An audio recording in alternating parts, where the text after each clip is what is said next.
আসসালামু আলাইকুম। আমাদের আজকের অনলাইন ক্লাসে স্বাগতম। তো আমরা আমাদের ভার্সিটি প্লাস বিজ্ঞান ও প্রযুক্তি বিশ্ববিদ্যালয় ম্যাথ কোর্সের আসলে প্রায় শেষ পর্যায়ে। তো আজকে তারই ধারাবাহিকতায় আমরা তোমাদের জন্য স্থিতিবিদ্যা অধ্যায়টা নিয়ে লেকচার তৈরি করলাম। তো স্থিতিবিদ্যা যে অধ্যায়টা, এই অধ্যায়টা আমরা মোটামুটি দেখা যায় বিশেষ করে এটা ইঞ্জিনিয়ারিংয়ের ক্ষেত্রে খুব বেশি ইম্পর্টেন্ট এবং এখান থেকে খুব ভালো ভালো প্রশ্ন হয়। তবে আনুপাতিক হারে চিন্তা করলে আমাদের ভার্সিটি এবং বিজ্ঞান ও প্রযুক্তিতে এটা আনুপাতিক হারে কম প্রশ্ন হয়, বা প্রশ্ন যেগুলো হয় এগুলো খুবই ইজি টাইপসের প্রশ্ন হয়। তো এখানে আবার বিশেষ করে অনেকগুলো প্রশ্ন আসে যেগুলো হচ্ছে তোমার ফিজিক্সে তোমরা পড়ছো ভেক্টরের মধ্যে, সামান্তরিক সূত্র থেকে প্রশ্ন একটু বেশি হয়।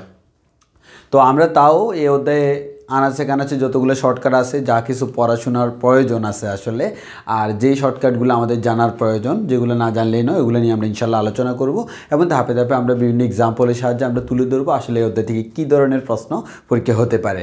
তো আমরা শুরুতে একটা কাজ করি, সেটা হচ্ছে আমরা এই যে স্থিতিবিদ্যার উৎপত্তি কোত্থেকে সেটা একটু জেনে নিই।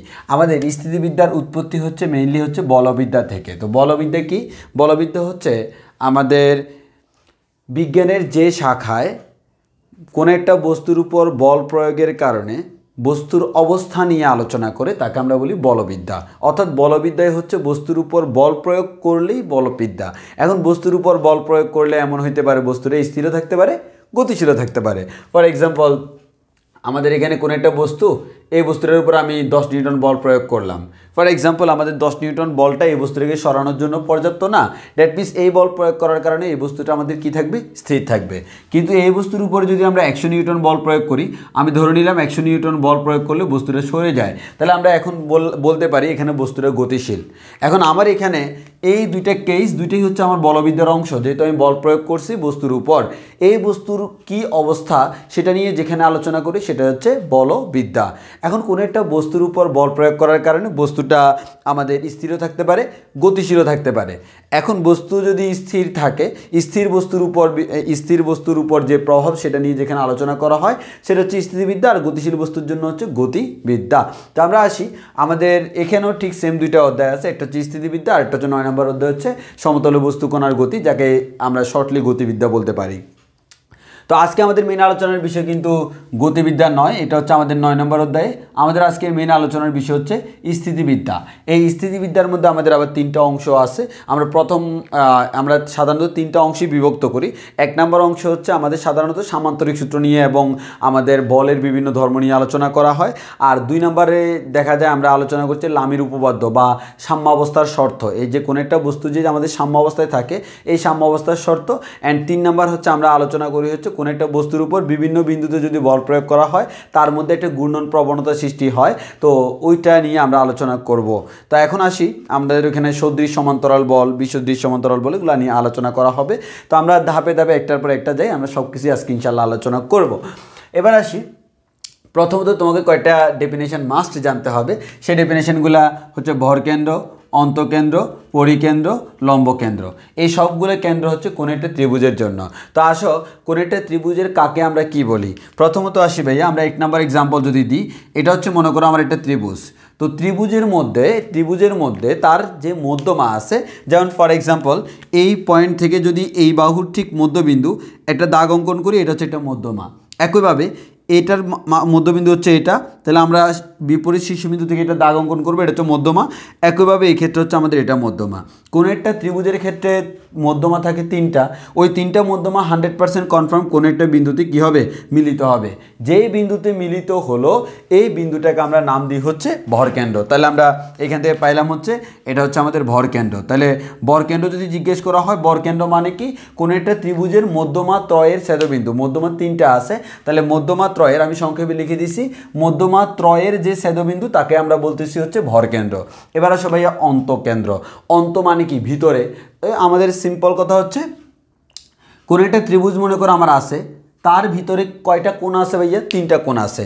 অন্তস্থ কোণ 3টা, একটা হচ্ছে এটা, একটা হচ্ছে এটা, একটা হচ্ছে এটা। এই যে অন্তস্থ কোণ, এটাকে যদি সমান 2 খণ্ডে বিভক্ত করি, যেমন ফর এক্সাম্পল এই কোণটা মনে করো আমাদের মনে করো 60 ডিগ্রি, তাহলে এটাকে আমি সমান 2 ভাগে বিভক্ত করলে কী হবে? 30 হবে। এই যে এই কোণটাকে সমান বিভক্ত করলে একটা রেখা পাবো। দেখো এগুলো আর এগুলো সেম না, কিন্তু এখানেরটা হচ্ছে মধ্যমা, মধ্যমা মান হচ্ছে শীর্ষবিন্দু থেকে বিপরীত বাহুর মধ্যবিন্দুতে যাবে। এখানে কোনটাকে সমদ্বিখণ্ডিত করছে কি করণে সেটা কোনো ফ্যাক্ট না। আর এখানে এর মানে এই নয় যে এটা টানলে মধ্যবিন্দুতে যাবে, যে কোনো বিন্দুতে যাইতে পারে। বাট আমার মেইন কনসার্নটা কি, আওয়ার মেইন কনসার্ন ইজ এই যে এই কোণটা, এই অ্যাঙ্গেলটা এটা সমান দুই ভাগে বিভক্ত হইল কিনা এই রেখাটা দ্বারা। একইভাবে এই যে কোণটা, এই কোণটাকে যদি সমান দুই ভাগে বিভক্ত করি একটা রেখা পাবো। একইভাবে এই কোণটাকে সমান দুই ভাগে বিভক্ত করলে একটা রেখা পাবো। এই তিনটা রেখা যে বিন্দুতে মিলিত হলো ওই বিন্দুটাকে আমরা বলি এই ত্রিভুজের অন্তঃকেন্দ্র। এই ত্রিভুজের আমরা বলি তাকে অন্তঃকেন্দ্র। অর্থাৎ ত্রিভুজের যে তিনটা অন্তস্থ কোণ আছে, অন্তস্থ কোণ তিনটার ছেদবিন্দুকে আমরা বলি হচ্ছে অন্তঃকেন্দ্র। এবং অন্তঃকেন্দ্র দিয়ে তুমি চাইলে ওই বিন্দুকে কেন্দ্র করে ত্রিভুজের ভিতরে আমাদের একটা বৃত্ত আঁকতে পারবা, যেটাকে আমরা বলি হচ্ছে অন্তস্থ বৃত্ত। অন্তস্থ বৃত্ত বা আমাদের অন্তবৃত্ত বলতে পারি। এই অন্তস্থ বৃত্তের কেন্দ্রটাকে আমরা বলতেছি অন্তঃকেন্দ্র। এবার আসো ভাইয়া পরিকেন্দ্র। পরিকেন্দ্রে যদি যাই আমরা, পরিকেন্দ্র মানে কি, এটা আরও খুবই ইজি, সিম্পল হচ্ছে। মনে করো আমরা একটা ট্রায়াঙ্গেল ড্র করলাম, এই যে এটা একটা আমার ট্রায়াঙ্গেল। তাহলে এই ত্রিভুজের দেখো যে কোনো একটা বাহু তুমি নিলা, মনে করো এই বাহুটা, এই বাহুর মধ্যবিন্দু কোনটা ভাই, আমাদের এই বাহুর মধ্যবিন্দু হচ্ছে এটা। এই মধ্যবিন্দুর উপর আমি একটা লম্ব টানবো। মধ্যবিন্দুর উপর যদি তুমি কোনো একটা লম্ব টানো তাকে আমরা বলি হচ্ছে লম্ব সমদ্বিখণ্ডক। কেন? কারণ হচ্ছে এই বাহুটাকে এই লম্বটা সমান দুই ভাগে বিভক্ত করছে, তাহলে দিস ইজ আওয়ার লম্ব সমদ্বিখণ্ডক। সিমিলারলি আমরা যদি এখানে যাই, এই বিন্দুটাকে সমান দুই ভাগে বিভক্ত করে এই বিন্দু, তার উপর একটা লম্ব টানলাম, এটা পাইলাম। একইভাবে এটাকে সমান দুই ভাগে বিভক্ত করে এই বিন্দু, লম্ব টানলাম, এটা পাইলাম। এরকম তিনটা লম্ব সমদ্বিখণ্ডক যেই বিন্দুতে মিলিত হয়, মানে প্রত্যেকটা ত্রিভুজের যে মধ্যবিন্দু, এই যে এটাও মধ্যবিন্দু, এটাও মধ্যবিন্দু, এটাও মধ্যবিন্দু, তাহলে আমাদের এই যে মধ্যবিন্দু, এটা হচ্ছে আমাদের মধ্যবিন্দু। মধ্যবিন্দুর উপর আমি কি টানলাম? লম্ব টানলাম। এরকম মধ্যবিন্দুর উপর লম্ব টানলে তাহলে এরকম তিনটা বাহুর উপর তিনটা লম্ব সমদ্বিখণ্ডক পাবো। এই লম্ব সমদ্বিখণ্ডক তিনটা বা লম্ব সমদ্বিখণ্ডক ত্রয়, তারা যে বিন্দু ছেদ করতেছে এই ছেদবিন্দুটাকে আমরা বলতেছি হচ্ছে পরিকেন্দ্র। এই কেন্দ্রটার নাম হচ্ছে ভাইয়া, এটার নাম হচ্ছে পরিকেন্দ্র। এবং পরিকেন্দ্র দিয়ে তুমি চাইলে একটা কাজ করতে পারবা, পরিকেন্দ্রকে কেন্দ্র করে ত্রিভুজের যে শীর্ষবিন্দুগুলোকে পর্যন্ত ব্যাসার্ধ নিয়ে এটাকে কেন্দ্র করে তুমি একটা ত্রিভুজ আঁকতে পারবা, চাইলে বৃত্ত আঁকতে পারবা চাইলে। এই বৃত্তটাকে আমরা বলি হচ্ছে পরিবৃত্ত। এই পরিবৃত্ত বা আমাদের পরিলিখিত বৃত্তের বৃত্ত বলতে পারি, যার কেন্দ্র হচ্ছে এটা। একইভাবে লাস্ট ওয়ান হচ্ছে ভাইয়া লম্বকেন্দ্র। লম্বকেন্দ্র নাম দেখে বোঝা যাচ্ছে এটা লম্বের সাথে রিলেটেড। তো আমাদের লম্বের সাথে রিলেটেড, তাহলে আমরা দেখি লম্বকেন্দ্রটা কেমন। এখানে আমরা ত্রিভুজটা আঁকি। তো আমাদের মনে করো কোনো একটা ত্রিভুজ হচ্ছে এই ত্রিভুজটা, ফর এক্সাম্পল আমি ধরে নিলাম এটাই হচ্ছে আমাদের সেই ত্রিভুজটা। এখন লম্বকেন্দ্র মান হচ্ছে ত্রিভুজের যে তিনটে শীর্ষবিন্দু, প্রত্যেকটা শীর্ষবিন্দু থেকে বিপরীত বাহুর উপর লম্ব টানতে হবে। এখান থেকে তুমি লম্ব টানবা, এই যে এখানে লম্ব টানবা, এমনভাবে টানবা যাতে করে এটার উপর লম্ব হয়। একইভাবে এখান থেকে তুমি লম্ব টানবা, একইভাবে এখান থেকে তুমি লম্ব টানবা। এই তিনটা লম্ব যে বিন্দু সেট করলো এই বিন্দুটাকে আমরা বলি হচ্ছে ভাইয়া দিস ইজ লম্ব কেন্দ্র। এটা হচ্ছে লম্ব কেন্দ্র। তাহলে আমি টোটাল তিনটা জিনিস জেনে গেলাম। তাই কী কী জানলাম? ভর কেন্দ্র, অন্তঃকেন্দ্র, পরিকেন্দ্র, লম্বকেন্দ্র। হ্যাঁ, এই চারটা ডেফিনেশন তোমাকে খুব ভালো করে জানতে হবে। এই চারটা ডেফিনেশন জানা ছাড়া আমরা সামনের দিকে আগাইতে পারবো না, এবং বিভিন্ন জায়গায় এগুলো লাগবে, এবং বিভিন্ন প্রতিযোগিতামূলক পরীক্ষার মধ্যে এই ধরনের ডেফিনেশনগুলো থেকে প্রশ্ন আসতেই পারে। আশা করি তোমাদের এই চারটা কেন্দ্র সম্পর্কে আইডিয়াটা ক্লিয়ার হয়ে গেছে। এবার আসি, এবার আমাকে একেবারে বলের আমি শুরু থেকেই শুরু করি। স্থিতিবিদ্যা যেহেতু বল নিয়ে আলোচনা করে, বা আমাদের মেইনলি আমাদের ভেক্টরের ক্ষেত্রে আমরা বলতে পারি, তবে আমরা মেইন কনসার্ন হচ্ছে এখানে আমরা বল নিয়ে আলোচনা করব। কি নিয়ে? অনলি বল। কোনো একটা বস্তুর উপর বল প্রয়োগ করা হবে। তো এখন একটু খেয়াল করো, বল প্রয়োগ যদি আমরা কোনো একটা বিন্দুতে দুইটা করি, একটা না করে যদি দুইটা করি, মনে করো ফর এক্সাম্পল এই বিন্দুতে আমি এই দিকে একটা বল প্রয়োগ করলাম, তাকে নাম দিলাম ফি, আর এইদিকে একটা বল প্রয়োগ করলাম, তাকে নাম দিলাম হচ্ছে কিউ। এখন এখান থেকে দুইটা বল, এই দুইটা বল যেহেতু ভেক্টর রাশি, তুমি সাধারণ নিয়মে ক্যালকুলেশন করতে পারবা না। তোমাকে কি করতে হবে? তোমাকে জ্যামিতিক নিয়মে করতে হবে। তাহলে দুইটা বলের সামেশন বা যোগফলটাকে আমরা কি বলি? লব্ধি বলি। এটা হচ্ছে ভেক্টর যোগফল। এটা মাথায় রাখবা, দুই বা ততোধিক ভেক্টরের ভেক্টর যোগফলকে আমরা লব্ধি বলি। লব্ধি বলতে আমরা জ্যামিতিক যোগটাই বিন করতেছি। এখন আমাদের এই দুইটা বলের লব্ধি কীভাবে বের করব? সিম্পল হিসাব হচ্ছে এদেরকে দিয়ে আমরা একটা সামান্তরিক ড্র করব। যদি আমরা এদেরকে দিয়ে সামান্তরিক ড্র করি, এই সামান্তরিকের যে কর্ণটা, এই যে কর্ণটা, এই কর্ণটা তাদের লব্ধি মিন করে। এই দুইটা বলের মধ্যবর্তী কোণ যদি আলফা হয়, তাহলে আমাদের এই যে আর, এই আর এর মান হচ্ছে আর সমান √φ phi square plus q square plus 2 phi q cos of alpha, এটা আমরা বলতে পারি লব্ধির মান। একইভাবে তুমি বিভিন্ন ক্যালকুলেশন করার ক্ষেত্রে এটা কাজে লাগবে। এখান থেকে এভাবে লেখা যায় আর স্কোয়ার সমান phi square plus q square plus 2 phi q cos of alpha, এটা হচ্ছে লব্ধির মান। আর এটা বের করতে হবে যে লব্ধির দিক। তো দিক বের করতে গেলে আমরা অনেকে একটু কনফিউশনে পড়ে যাই। তো আমি সিম্পলি তোমাকে বলবো দিক মানে কি, লব্ধিটা কোন দিকে আছে। তো লব্ধি কোন দিকে আছে সেটা তুমি কিভাবে বলবা? তুমি কি পূর্ব পশ্চিম বলবা? না ভাইয়া, আমাকে এখানে আমি জানি কাকে কাকে, আমি ফি এবং কিউকে চিনি, তাহলে আমাকে বলতে হবে যেহেতু ফি কোথায় আমি জানি, ফি এর সাথে এত ডিগ্রি কোণে আছে, অথবা কিউ এর সাথে এত ডিগ্রি কোণে আছে। ফর এক্সাম্পল আমি ধরে নিলাম এটা ফি এর সাথে থিটা ডিগ্রি কোণে আছে, কিউ এর সাথে থিটা প্রাইম ডিগ্রি কোণে আছে। তো আমাকে পরীক্ষায় যেটাই বের করতে বলুক আমার কোনো সমস্যা নেই। আমরা ধরে নিলাম আমি থিটা বের করবো, সিম্পল একবারে সুন্দর একটা নিয়ম দেখো, সেটা হচ্ছে তোমাকে থিটা বের করতে বলছে না, তুমি লিখে ফেলবা tan theta. Tan theta equal to তুমি কি জানো ভাই? আমরা জানি ট্যান সমান হচ্ছে সাইন ডিভাইডেড বাই কস, মানে মনে রাখার টেকনিক আর কি। যে দুইটা ভেক্টরের লব্ধির জন্য তুমি কাজ করতেছো তাদের মধ্যবর্তী কোণ কত? আলফা, ওই কোণটাই আমাদের এখানে বসবে। হ্যাঁ, এবার আসো, তুমি কার মান বের করতেছো? থিটার মান। এই থিটাটা যে দুইটা ভেক্টরের কথা তুমি বলতেছো, যে দুইটা বলের কথা বলতেছো, একটা হচ্ছে ফি আর একটা হচ্ছে কিউ, এই থিটার যেটা তুমি বের করবে সেটা কার সাথে আছে ভাই? এই থিটাটা পি এর সাথে আছে, এটাই কিউ এর সাথে আছে নাই, যার সাথে নাই তাকে বসাবো প্লাস অন্যটা, শেষ। তাহলে আমাদের এটা হচ্ছে সূত্র tan θ = q sin alpha divide by fee plus Q cos alpha. অনেকে বলতে পারো ভাই আমাদের এটা মুখস্থ, কিন্তু কথা হচ্ছে তুমি যদি মুখস্থ করতে যাও তাহলে একটু ঝামেলা আছে, একটু চেঞ্জ করে দিলে ঝামেলায় পড়ে যাবা। তো টেকনিক্যালি মাথায় রাখো এটাই সবচেয়ে বেটার। একইভাবে আমরা বলতে পারি ভাই আমি tan থিটা না বের করে আমি এটা বের করবো, থিটা প্রাইম। থিটা প্রাইম সমান আমরা কি বলতে পারবো? Similar sine divided by cos, এরপর তাদের মধ্যবর্তী কোণ। এই দুইটার মধ্যবর্তী কোণ কত? এই দুইটার মধ্যবর্তী কোণ হচ্ছে ভাই আলফা। এখন তুমি কার মান বের করবা? থিটা প্রাইমের মান। এই থিটা প্রাইমটা কার সাথে আছে ভাই? এই থিটা প্রাইমটা আমাদের কিউ এর সাথে আছে, নাই কার সাথে? ফি, যার সাথে নাই তাকে বসালাম প্লাস অন্যটা, শেষ। তাহলে আমরা এখান থেকে থিটা প্রাইমের মানটা পেয়ে যাব। ওকে, ভালো কথা। এখান থেকে তোমাদেরকে আবার কয়েকটা কোয়েশ্চেন করতে পারে ভাইয়া লব্ধির সর্বোচ্চ মান সর্বনিম্ন মান, এই ধরনের প্রশ্নগুলো। তো আমরা জানি তোমরা এগুলো জানো আসলে, তাও আমি সংক্ষেপে বলতেছি। আর সমান আমরা বলতে পারি phi square plus q square plus 2 phi q cos of alpha. তো আমরা বলতে পারি আমাদের আলফার মান যখন 0 ডিগ্রি, তখন তুমি এখান থেকে ক্যালকুলেশন করে বলতে পারো ভাইয়া কস 0-র মান হচ্ছে কত? 1। কস 0-র মান হলে 1 হলে এখানে বলতে পারি phi square plus q square plus 2 phi q, that means phi plus q whole square. Root square চলে গেলে আমরা এখান থেকে পাবো আর সমান হচ্ছে ভাইয়া phi plus Q.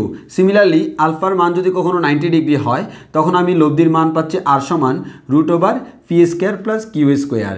And similarly আলফার মান যদি কখনো 180 ডিগ্রি হয় তাহলে আমরা এখান থেকে পাবো আর ইকুয়ালস টু হচ্ছে ফি ডিফারেন্স কিউ। কেন ডিফারেন্স বলতেছি? কারণ উই ডোন্ট নো কোনটা বড়, কোনটা বড় আমি জানি না। তাহলে আমরা যেহেতু জানি না কোনটা বড়, সেক্ষেত্রে আমরা মাথায় রাখবো ফি ডিফারেন্স কিউ মানে হচ্ছে ফি এবং কিউ এর পার্থক্য। যদি আমার ফি বড় হয়, যদি কখনো এরকম হয় p is greater than q, তখন আমি লিখবো আর সমান হচ্ছে ফি মাইনাস কিউ। আর যদি কখনো দেখা যায় কিউ ইজ গ্রেটার দেন ফি, তখন আমি লিখবো আর সমান কিউ মাইনাস ফি। এর মানে এদের পার্থক্যটা হচ্ছে মেইন ফ্যাক্টর, আর অন্য কোনো কিছু না। এই তিনটা মানের মধ্যে সবচেয়ে বড় মান হচ্ছে ভাইয়া এটা ফি প্লাস কিউ, আর ম্যাক্স বলি আমরা এটাকে, আর সবচেয়ে ছোটো মান হচ্ছে এটা, আর মিন আমরা এটাকে বলি। তাহলে যদি কখনো বলা হয় লব্ধির সর্বোচ্চ মান, লব্ধির সর্বনিম্ন মান, তাহলে এখান থেকে তুমি ক্যালকুলেশন করতে পারবা।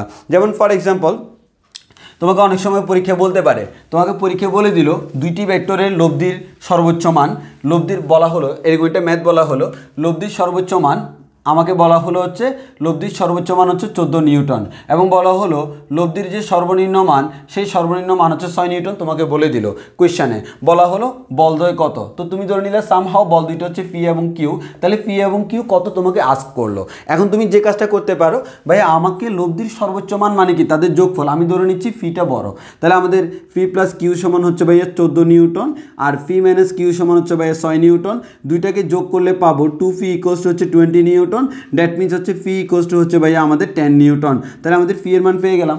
এবার আমরা এখান থেকে কিউ এর মান বের করব। তো আমরা তো জানি ফি প্লাস কিউ সমান হচ্ছে ভাইয়া 14, তাহলে আমরা কিউ সমান বলতে পারি ভাইয়া 14 মাইনাস ফি, তাহলে 14 মাইনাস ফি এর মান হচ্ছে 10, এর মান হচ্ছে আরেকটা হচ্ছে 4 নিউটন, তাহলে কিউ এর মান হচ্ছে 4 নিউটন, আমাদের বের করা হয়ে গেছে।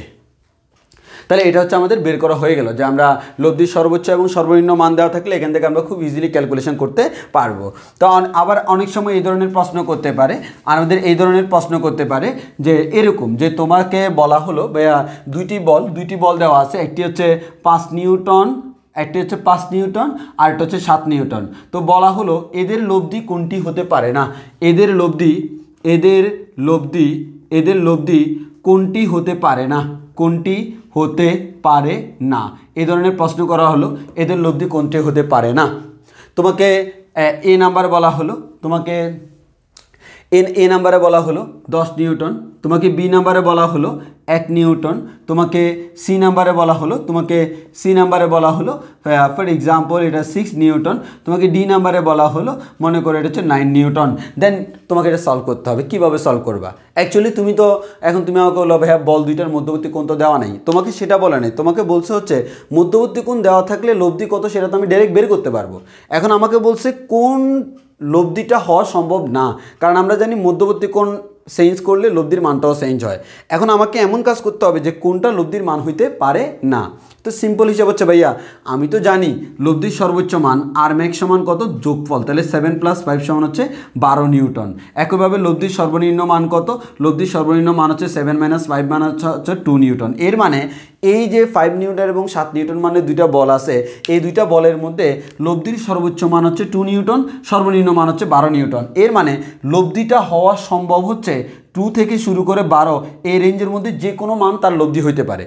যেহেতু 12টা সর্বোচ্চ মান, এর থেকে বেশি হওয়া সম্ভব না, যেহেতু 2টা সর্বনিম্ন মান, এর থেকে কম হওয়া সম্ভব না। তাহলে আমরা একটা কথা বলতে পারি 2 থেকে 12 এই রেঞ্জের ভিতর যারা থাকে তারা হইতে পারে। যেমন ফর এক্সাম্পল 10 হইতে পারে, 6 হইতে পারে, 9 হইতে পারে, বাট আমাদের 1 হইতে পারে না। অতএব এটাই হচ্ছে আমাদের আনসার যে 1 নিউটন তাদের লব্ধি হইতে পারে না, কারণ এটা এই রেঞ্জের বাইরে। এই ধরনের প্রশ্ন তোমাদেরকে পরীক্ষায় করতে পারে। তো এই জিনিসগুলো আমাদেরকে একটু মাথায় রাখতে হবে আর কি। তো এই জিনিসগুলো মাথায় রেখে আমরা সামনের দিকে আগাবো, তাহলে আশা করি কোনো প্রবলেম হবে না। এবার আসো, তোমাকে কখনো অনেক সময় আমার দেখা যায় এরকম ধরনের সিচুয়েশানস আমাদের ক্রিয়েট হয়। সেটা হচ্ছে মনে করো আমাদের দুইটি বল হচ্ছে, একটা হচ্ছে ফি আর একটা হচ্ছে কিউ, তাদের লব্ধিটা হচ্ছে আর। সামহাও তোমাকে বলে দিল ফি এবং কিউ পরস্পর সমানে সমান। তো ফি এবং কিউ যদি পরস্পর সমান হয় লব্ধির মান কত তোমাকে জিজ্ঞেস করা হলো যে ফি এবং কিউ যদি পরস্পর সমান হয় তাহলে লব্ধির মানটা কত। তো সেক্ষেত্রে তুমি সিম্পল চিন্তা করো ভাইয়া, আমরা এখান থেকে বলতে পারি আর সমান হচ্ছে ভাইয়া √ফি² + কিউ² + 2 phi q cos of alpha. তো আমরা এখান থেকে বলতে পারি হচ্ছে ভাইয়া তাদের মধ্যবর্তী কোণ আমি ধরে নিলাম, মধ্যবর্তী কোণটা হচ্ছে আমাদের আলফা। ওকে, তো এখান থেকে আমাদের ফি এবং কিউ সমান, তাহলে আমরা এখান থেকে বলতে পারি √ফি² + 2 * ফি কজ অফ আলফা। তাহলে আমরা এখান থেকে সিম্পলি বলতে পারি ফি² + ফি² সমান 2p² + ফি ইন্টু ফি সমান ফি², তাহলে 2p² cos of alpha. So we can say that √2p² যদি আমরা কমন নিই তাহলে আমরা এখান থেকে পাবো হচ্ছে 1 + cos আলফা। এবার তুমি সিম্পল চিন্তা করে দেখো ভাই, আমাদের ত্রিকোণমিতির সূত্র আছে 1 + cos আলফার ফর্মুলা কি? 1 + cos আলফা সমান আমরা জানি 1 + cos আলফা সমান হচ্ছে 2 cos² α/2। তাহলে cos² α/2 সমান যদি হয় এখান থেকে পাচ্ছি 4p² cos² α/2। এখন এটা তো রুট আছে, তো রুটটা তারা দিলে কি হয় 2 ফি কজ অফ α/2। তো তোমার অ্যাডমিশনে এত বড় কাজটা করার দরকার নাই, তুমি অ্যাডমিশনে যে কাজটা করতে পারো ভাইয়া, আমরা অ্যাডমিশনে এতটুকু না করে অ্যাডমিশনে আমরা সরাসরি বলে দিব যদি কখনো আমাদের ফি এবং কিউ পরস্পর সমান হয় তাহলে আর এর মানটা হচ্ছে 2 ফি কজ অফ α/2। এর মানে ফি এর মান দেওয়া থাকবে, একটার মান দেওয়া থাকবে, আলফার মান দেওয়া থাকবে, লব্ধির মান তুমি সরাসরি এই ফর্মুলা দিয়ে বের করে ফেলবা, তোমাকে আর কোনো ক্যালকুলেশন করা লাগবে না। একইভাবে কোণের ক্ষেত্রে আমরা বলতে পারি ভাইয়া থিটা সমান হচ্ছে α/2। কেন ভাইয়া α/2? কারণ তুমি চিন্তা করে দেখো, কি চিন্তা করে দেখবো ভাই, আমাদের এখানে যেহেতু বল দুইটা সমান, তো দুইটা বল পরস্পর সমান হলে লব্ধি কোন দিক দিয়ে যায়? মাঝখান দিয়ে যায়। তাহলে লব্ধি তাদের মধ্যবর্তী কোণটাকে কি করে? সমদ্বিখণ্ডিত করে। এভাবে আমরা ক্যালকুলেশন করে বলতে পারবো। এটা হচ্ছে আমাদের সিস্টেম, যে যদি কখনো বলা হয় ফি এবং কিউ পরস্পর সমান, এত বড় ক্যালকুলেশন না করে সরাসরি আমরা এটা মুখস্থ রেখে দিব, তাইলে আমাদের এমসিকিউতে সলভ করতে অনেক বেশি সুবিধা হবে। এবার আসো, এটা আমরা পারি। এখন হচ্ছে তোমাকে এটা বলা হলো ভাই এরকম ফি এবং কিউ এবং আর এরা পরস্পর সমান, তিনোটা সমান। তো যদি তিনোটা সমান হয় তাহলে তুমি তখন কি বলতে পারতা ভাই? আমি সিম্পলি বলতে পারি r² সমান ফি² + কিউ² + 2 phi q cos of alpha. এবার হচ্ছে একটু অন্যরকম হয়ে যাবে, তাহলে আমরা সবগুলোর মান ফি বলতে পারি। ফি স্কোয়ার সমান phi square plus 2 into phi cos of alpha. তাহলে এখান থেকে বলতে পারি ভাইয়া ফি স্কোয়ার সমান হচ্ছে 2 square plus 2 square into cos of alpha. এখান থেকে আমরা বলতে পারি ভাইয়া ফি স্কোয়ার যদি আমরা কমন নিই তাহলে এক কথা আমরা বলতে পারি আমরা ফি স্কোয়ার সমান 2 স্কোয়ার কমন নিই, তাহলে এখানে 1 প্লাস কজ আলফা পাচ্ছি। তো আমরা এখান থেকে বলতে পারি হচ্ছে ভাইয়া আমরা ফি স্কোয়ার চলে যাবে 1/2 বলা যায়, 1/2 ইকুয়ালস টু হচ্ছে 1 প্লাস কজ আলফা। তো এখান থেকে আমরা বলতে পারবো কজ আলফা সমান হচ্ছে আমাদের 1টার পাশে গেলে -1, এর মান হচ্ছে -1/2। তাহলে আমরা বলতে পারি আলফা সমান হচ্ছে 120 ডিগ্রি। তাহলে একটু খেয়াল করো, যদি কখনো তোমাকে বলা হয় ফি কিউ আর পরস্পর সমান, তুমি কিন্তু জানো আলফার মান 120 ডিগ্রি। তো আলফার মান যদি তুমি জানোই যে 120 ডিগ্রি, তাহলে তো আর তোমাকে এটা ক্যালকুলেশন করা লাগে না, তুমি ডাইরেক্ট বলে দিবা আলফা সমান হচ্ছে 120 ডিগ্রি। তো এক্ষেত্রে খেয়াল করো, আলফা যদি 120 ডিগ্রি হয়, ফি এবং কিউ তো বল দুইটা তো পরস্পর সমান, তো দুইটা বল পরস্পর সমান হলে মধ্যবর্তী কোণ কত ডিগ্রি হয়? আলফা এর সমদ্বিখণ্ডিত করে। তো আলফা যদি আমার 120 হয়, তাকে সমদ্বিখণ্ডিত করলে থিটার মান হবে ভাইয়া 60 ডিগ্রি। শেষ। তাহলে এটা আমাদের অ্যাজ এ শর্টকাট আমরা শিখে রাখতে পারি, যেগুলো আমাদের ফিজিক্সের ক্ষেত্রেও কাজে লাগবে, ইভেন এগুলো ফিজিক্সেও কাজে লাগবে। যা আমরা বলতে পারি হচ্ছে লব্ধির কনসেপ্টটা পড়লাম, আর এদিকে হচ্ছে আমাদের এই তিনটা বল, এই দুইটা বল দুইটা সমান হলে কি হবে, আর বল দুইটা এবং লব্ধি তিনোটাই যদি পরস্পর সমান হয় তখন কি হবে, সেই জিনিসটা আমরা এখানে দেখতে পাইলাম। তো এবার আসো তাহলে আমরা ওই রিলেটেড কিছু ম্যাথ করতে পারি। তো ওই রিলেটেড কিছু ম্যাথ করার আগে তোমাকে আরেকটা জিনিস আমি শিখিয়ে দিই, হ্যাঁ। এই ধরনের ম্যাথগুলো আমাদের পরীক্ষায় আমাদের ভার্সিটি পরীক্ষায় সবচেয়ে বেশি আসে, কিন্তু আমরা অনেকে এই ম্যাথগুলোকে একটু কঠিন বানাই ফেলি। তো আমি আসি এরকম একটা কোয়েশ্চেন তোমাদেরকে অনেক সময় করা হয়, হ্যাঁ, তোমাকে অনেক সময় করা হইলো কি, আমাদের এখানে একটা কোয়েশ্চেন আছে, আমাদের দুইটি বলের লব্ধি ছোট বলের লম্ব বরাবর ক্রিয়াশীল হলে। তো দুইটি বলের লব্ধি ছোট বলের লম্ব বরাবর ক্রিয়াশীল। তো আমরা সিম্পল বলতে পারি ভাইয়া, একটা বল যদি আমাদের ফি হয় আর একটা বল যদি কিউ হয়, তাহলে আমি ধরে নিলাম ফি এবং কিউ এর মধ্যে ফিটা হচ্ছে ছোট, কিউটা হচ্ছে মনে করো বড়। তো তোমাকে বলা হলো দুটি বলের লব্ধি ছোট বলের সাথে লম্ব বরাবর ক্রিয়া করে। এই ছোট বল যেটা, এই ছোট বলের লম্ব বরাবর ক্রিয়া করে, এই ছোট বলের লম্ব বরাবর, এই ছোট বলের সাথে কি লম্ব বরাবর আছে, থিটা ইকুয়ালস টু হচ্ছে 90 degree. We don't know what is the value of alpha. এটা হচ্ছে কার দিক? এটা হচ্ছে ভাইয়া লব্ধির দিক, ঠিক কিনা? জি ভাই ঠিক। এখন তোমাকে এখান থেকে আমরা অনেকে অনেক ধরনের ক্যালকুলেশন করে ফেলি ভাইয়া, আমরা সামান্তরিক সূত্র ইউজ করে অনেক বড় করে ফেলি, কিন্তু আমি তোমাকে বলবো এত বড় করার কোনো দরকার নেই। আমরা খুবই সিম্পল ছোটো একটা প্রসেস তোমাকে আমি দেখাইতে পারি, যে প্রসেসের মাধ্যমে তুমি খুব ইজিলি এই ধরনের ক্যালকুলেশনগুলো করতে পারবা। সেই প্রসেসটা কি, সিম্পল একটু খেয়াল করে দেখো। তুমি এটাকে একটু শিফট করবা, যদি শিফট করো, কীভাবে শিফট করবা দেখো। এখানে ভাইয়া আমাদের এইদিকে আমাদের ফি আছে, ওকে ভালো কথা, এইদিকে আমাদের কিউ আছে, সেটাও ভালো কথা, হ্যাঁ। তাহলে আমাদের এখানে এইদিকে আমাদের আর আছে, এটাও খুব ভালো কথা, এদিকে ভাইয়া আমাদের আর আছে। তো আমি যদি একটা কাজ করি ভাইয়া, এই ফি বলটাকে এখানে না রেখে ফি বলটাকে যদি এখানে শিফট করি, তাহলে এটাই হচ্ছে আমাদের ফি বল, এটাই হচ্ছে আর বল। এখন আমরা বলতেছি ভাইয়া ফি এবং কিউ এর লব্ধি তো আর, জি ভাইয়া ফি এবং কিউ এর লব্ধি আর। এবার তুমি একটু খেয়াল করে দেখো তো ভাইয়া, ত্রিভুজ সূত্র পড়ছো না ফিজিক্সে? ত্রিভুজ সূত্র অনুযায়ী তুমি কি জানছিলা ভাইয়া? আমার যদি মনে করেন এটা ফি হয়, এটা যদি কিউ হয়, ফি এবং কিউ একই ক্রমে থাকলে লব্ধিটা তার বিপরীত ক্রমে থাকে, ত্রিভুজ সূত্র। তাহলে এখানে এই ত্রিভুজটার মধ্যে তুমি চিন্তা করে দেখো কে কে একই ক্রমে, ভাইয়া কিউটা যে ক্রমে, ফিটাও সেম ক্রমে, আরটা তার ভিন্ন ক্রমে। তাহলে আমরা এখান থেকে বলতে পারি আরটা হচ্ছে ফি এবং কিউ এর লব্ধি। তো এখন আমার কথা হচ্ছে, এটা মানে হচ্ছে ফি এবং কিউ এর লব্ধি আর, এটাও মানে হচ্ছে ফি এবং কিউ এর লব্ধি হচ্ছে আর। তাহলে আমার কোনটা সুবিধাজনক? অবশ্যই এটা সুবিধাজনক। এক কথা আমি এটাই বলতে চাচ্ছি, এই দুইটা সিটের মধ্যে কোনো পার্থক্য নাই, কিন্তু এটার মধ্যে আমরা অনেকগুলো সুবিধা পাই। সেই সুবিধাটা কি? তুমি সিম্পল চিন্তা করো, বর্তমানে এটা একটি সমকোণী ত্রিভুজ, আর সমকোণী ত্রিভুজের ক্ষেত্রে আমরা জানি পিথাগোরাসের সূত্র অ্যাপ্লাই করা যায়। তাহলে আমরা এখান থেকে খুব সিম্পলি বলতে পারি কিউ স্কোয়ার সমান হচ্ছে p square plus r square. এখান থেকে খুব সিম্পলি আমরা বলতে পারি আর স্কোয়ার সমান q square minus P square. So we can say that r equals to root over q square minus P square. তাহলে এটা হচ্ছে আমাদের আর এর মান। তাহলে একটু খেয়াল করে দেখো, এই যে আরটাই হচ্ছে আমার এটা root over q square minus P square. তাহলে এটাই আমরা বলতে পারি আর কি অ্যাকচুয়ালি, যে আমাদের এই ম্যাথটা যদি তুমি ডিরেক্টলি সামান্তরিক সূত্র দিয়ে করতে যাইতে, তোমাদের অনেক বড় ক্যালকুলেশন হয়ে যেত। ইভেন তুমি এখন এই কনসেপ্ট ইউজ করে তুমি রিটেনেও এটা অ্যাপ্লাই করতে পারবে, even any kind of written তুমি অ্যাপ্লাই করতে পারবা। তাহলে দেখো আমি কনসেপ্টটা একটু চেঞ্জ করার কারণে আমার ম্যাথটা কত সোজা হয়ে গেল। তো আমি এই ধরনের ম্যাথগুলোকে অলওয়েজ এভাবে চিন্তা করবো, যে আমাদের এভাবে চিন্তা করলে ম্যাথটা আমার অনেক সহজ হচ্ছে। একইভাবে তুমি যদি দিকের ব্যাপারটা চিন্তা করো বা দিকের ব্যাপারটা চিন্তা করলে আমরা তো এখান থেকে বলতেই পারি এটাকে মনে করো আমি থিটা ধরলাম আর মধ্য দিয়ে কোনটা হচ্ছে আলফা, তাহলে থিটা সমান যদি 90 ডিগ্রি হয় তাহলে আমরা বলতে পারি tan 90 ডিগ্রি ইকুয়ালস টু হচ্ছে sine alpha by cos alpha, sine alpha by cos alpha.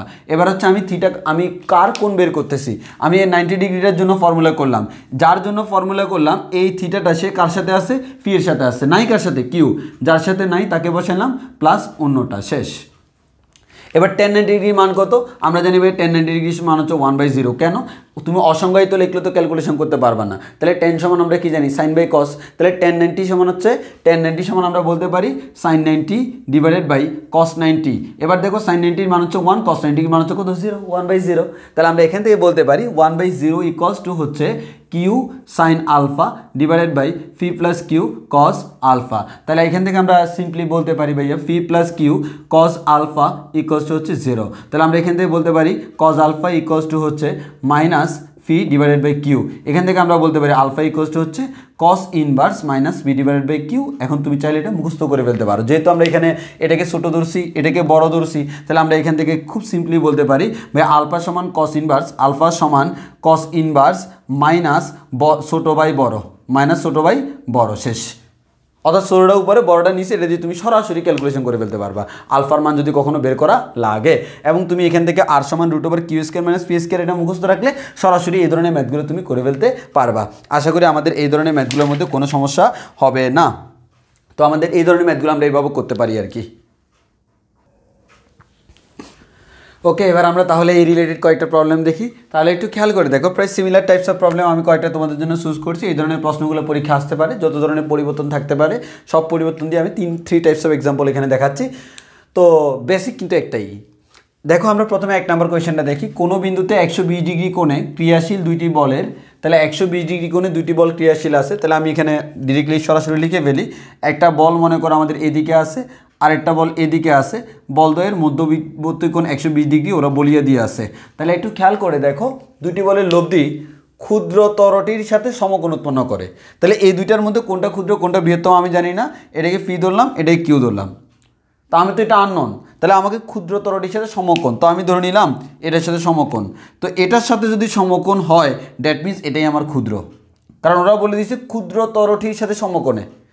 তাহলে আমাদের লব্ধি ক্ষুদ্রতরটির সাথে সমকোণ, তাহলে আমি ক্ষুদ্রতরটির সাথে সমকোণ মানে থিটা ইকুয়ালস টু 90 ডিগ্রি বসাই দিলাম। এবার বললো বৃহত্তর বলটি 12 নিউটন, তাহলে এটা যদি ক্ষুদ্র হয় এই বৃহত্তম বল কিউ সমান হচ্ছে আমাদের 12 নিউটন ওরা বলি দিয়ে আছে। এবার বলছে ক্ষুদ্রতর বলটি নির্ণয় করো, এর মানে তোমাকে কোয়েশ্চেন করা হচ্ছে ফি ইকুয়ালস টু হোয়াট এবং বলদ্বয়ের লব্ধি নির্ণয় করো, এর মানে আর ইকুয়ালস টু হোয়াট তোমাকে জিজ্ঞেস করা হয়েছে। তো আমরা তো প্রথম কথা হচ্ছে তুমি একটু আগে তোমাকে দেখাইছিলাম বা এটাকে যদি তুমি একটা সমকোণী ত্রিভুজ চিন্তা করো, এখান থেকে তুমি সরাসরি বলতে পারবা আর ইকুয়ালস টু √কিউ² মাইনাস পি স্কোয়ার। তো এখন আমার কথা হচ্ছে আর এর মান জানতে হলে কিউ এবং ফি দুইটার মান জানা লাগে, তো আমি তো জানি কিউ এর মান, ফি এর মান জানি না। সো আমাদের প্রথম কাজ হচ্ছে ফি এর মানটা বের করা। তো ফি এর মানটা কীভাবে বের করব, এখানে তো সব কিছু দেওয়াই আছে। এখান থেকে আমরা বলতে পারি হচ্ছে ভাইয়া tan 90 ডিগ্রি ইকুয়ালস টু হচ্ছে সাইন আলফা, আলফা মানে হচ্ছে 120, সাইন 120 ডিভাইডেড বাই কস 120। এবার একটু খেয়াল করে দেখো আমার 90টা কার সাথে আছে, ফি এর সাথে, নাই কার সাথে, কিউ, কিউ মানে হচ্ছে 12, এই 12 যার সাথে নাই প্লাস অপরটা হচ্ছে ফি। এখন এখান থেকে আমরা tan 90 সমান হচ্ছে 1/0, তাহলে আমরা ক্যালকুলেশন করলে এখান থেকে বলতে পারবো P plus 12 cos 120 degree equals to হচ্ছে 0, cos 120 ডিগ্রি মানে হচ্ছে -12, তাহলে P plus 12 into -12 equals to হচ্ছে 0, -12 দিলে এখানে ফি মাইনাস 6 ইকুয়ালস টু 0, সুতরাং ফি ইকুয়ালস টু 6, তাহলে ফি এর মান আমরা 6 নিউটন পেয়ে গেলাম। তো ফি এর মান যদি আমাদের 6 নিউটন হয়, এই ফি এর মান এখানে বসাই দাও, তাহলে কিউ এর মান 12 ওরা অলরেডি বলে দিয়েছে, 12² মাইনাস 6² ক্যালকুলেশন করে যা হয় সেটা আমার আনসার। এই ধরনের প্রশ্ন পরীক্ষা আসার সম্ভাবনা খুব বেশি, এই টাইপটা আমাদের অ্যাডমিশনে খুব বেশি ইম্পর্টেন্ট। তো সিম্পল আমরা দেখলাম যে আমাদের আগে যেভাবে করছিলাম হুবহু সেমভাবে, তাহলে আমাদের প্রবলেম নাম্বার 1 সলভড। এবার আমাদের প্রবলেম নাম্বার 2।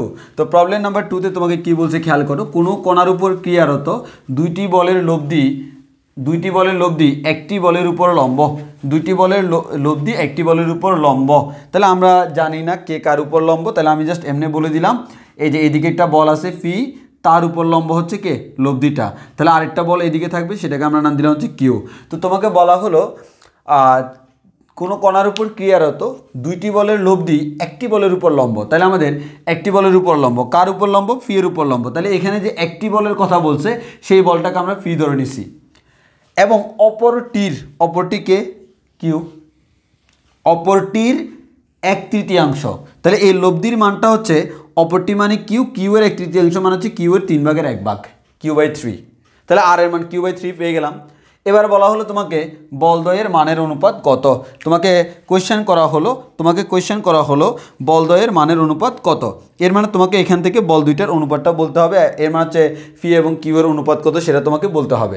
তো এখন তো আমার এখানে কোন রিলেটেড কোনো কিছু আমি প্রথমে দেখতেছি না, আমি এখানে এদের রিলেশনটা আমরা জানি হচ্ছে ভাইয়া R² সমান Q² মাইনাস P²।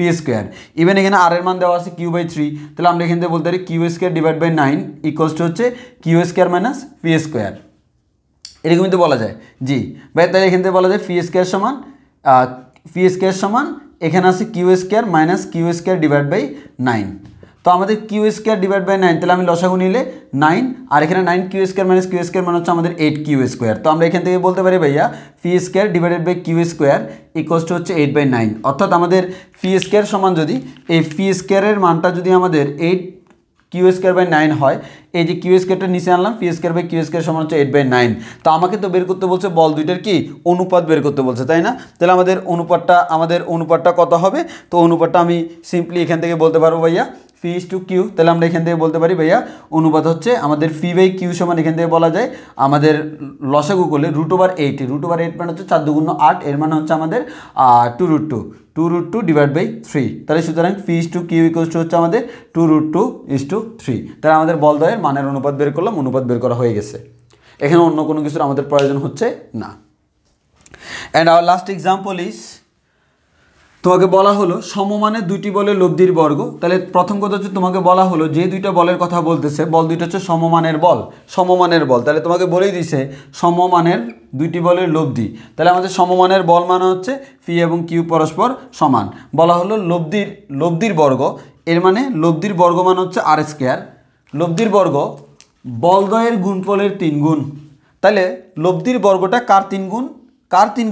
বলদ্বয়ের গুণফলের। তো বলদ্বয়ের গুণফল মানে কি ভাই? বলদ্বয়ের গুণফল মানে হচ্ছে P/Q। তো আমরা তো পি এর কিউ সমান ধরছি, তাহলে গুণফল মানে হচ্ছে P/P। এক কথায় বলা যায় R² সমান হচ্ছে 3P²।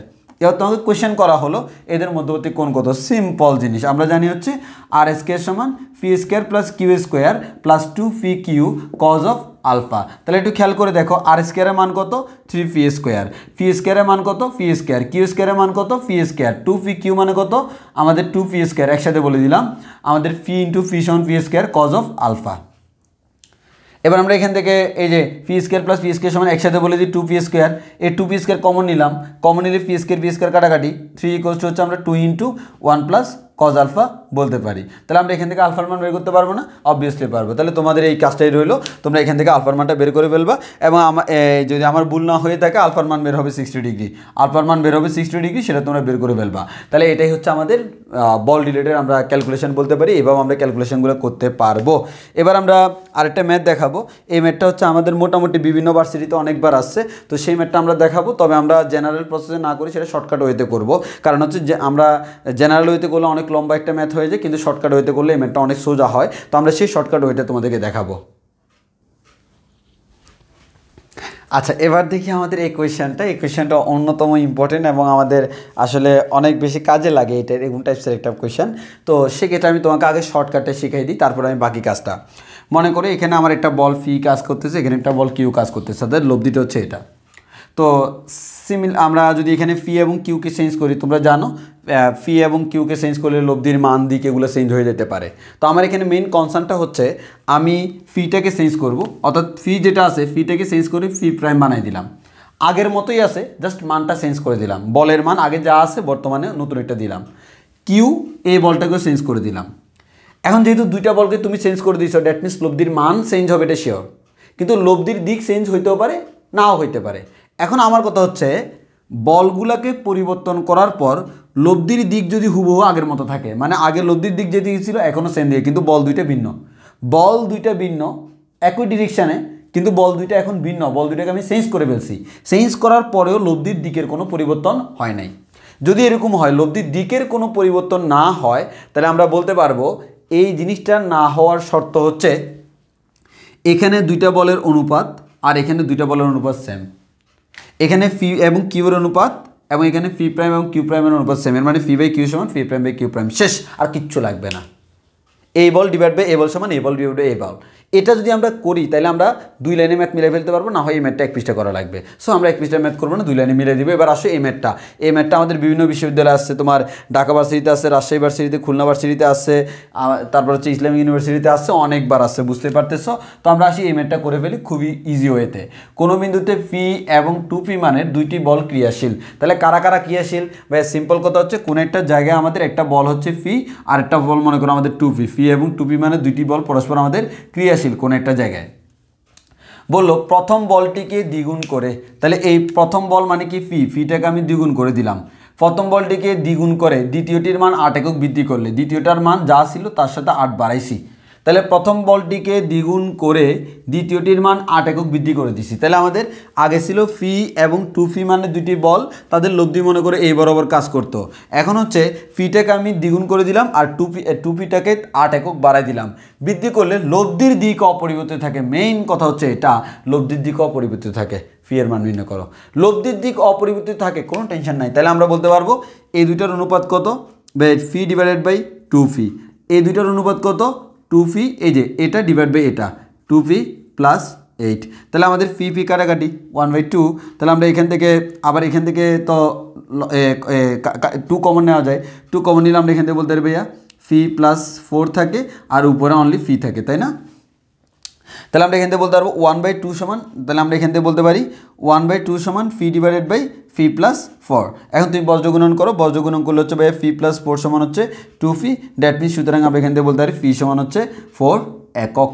তাহলে এটাই হচ্ছে আমাদের আনসার। তাহলে এই যে এটাই হচ্ছে আমাদের আনসার 4 একক। যেহেতু এখানে কোনো বলা হয়নি বলের একক কি, যেহেতু কোনো একক বলা হয়নি ওই কারণে আমরা লিখবো হচ্ছে বলের একক হচ্ছে ফি একক। তাহলে এতটুকুই হচ্ছে আমাদের আনসারের ভিতর থাকবে। তাহলে আশা করি তোমরা আমার কথাটা বুঝতে পারছো।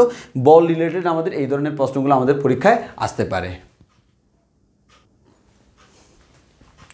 আচ্ছা, এবার আসি আমরা আরেকটা শর্টকাট শিখি, যে আমাদের 3টা বল যদি আমাদের কাছে থাকে, আমাদের কাছে মনে করো 3টা বল আছে, ওই 3টা বল যদি সমান্তর ধারায় থাকে, ফর এক্সাম্পল আমাদের একটা বলের মান মনে করো 3 নিউটন, আরেকটা বলের মান মনে করো 7 নিউটন, আরেকটা বলের মান মনে করো 11 নিউটন। তাহলে দেখো 3 এবং 7-এর ব্যবধান কত ভাইয়া 4 নিউটন, ভাইয়া 7 এবং 11-এর ব্যবধান কত 4 নিউটন। এর মানে এরা সমান্তর ধারা মেনটেন করছে, 3, 7, 11 এরকম যদি সমান্তর ধারা মেনটেন করে। এখন এই 3টা বল আমাদের এখানে 3টা বল আছে, একটা হচ্ছে 3 নিউটন, একটা 7 নিউটন, একটা হচ্ছে 11 নিউটন। এবং এই 3টা বলের মধ্যবর্তী কোণ যদি সেম হয়, যেমন মনে করো আমাদের একটা এদিকে একটা এদিকে একটা এদিকে আছে, এদিকে মনে করো আমাদের 3 নিউটন আছে, এদিকে আমাদের 7 নিউটন আছে, এদিকে আমাদের 11 নিউটন আছে। এখানে মধ্যবর্তী কোণ হচ্ছে ভাইয়া 120, এখানে 120, এখানে 120, অর্থাৎ সবগুলো কোণ সমান সমান। এই ক্ষেত্রে তোমাকে লব্ধি বের করার জন্য আলাদা কোনো কাজ করতে হবে না। সেটা হচ্ছে কি, এই যে তারা সমান্তর দ্বারা যদি মেনটেন করে, শর্ত হচ্ছে তাদেরকে কী করতে হবে ভাইয়া, বলত্রয় সমান্তর দ্বারায় থাকতে হবে এবং সমান কোণে ক্রিয়ারত থাকতে হবে।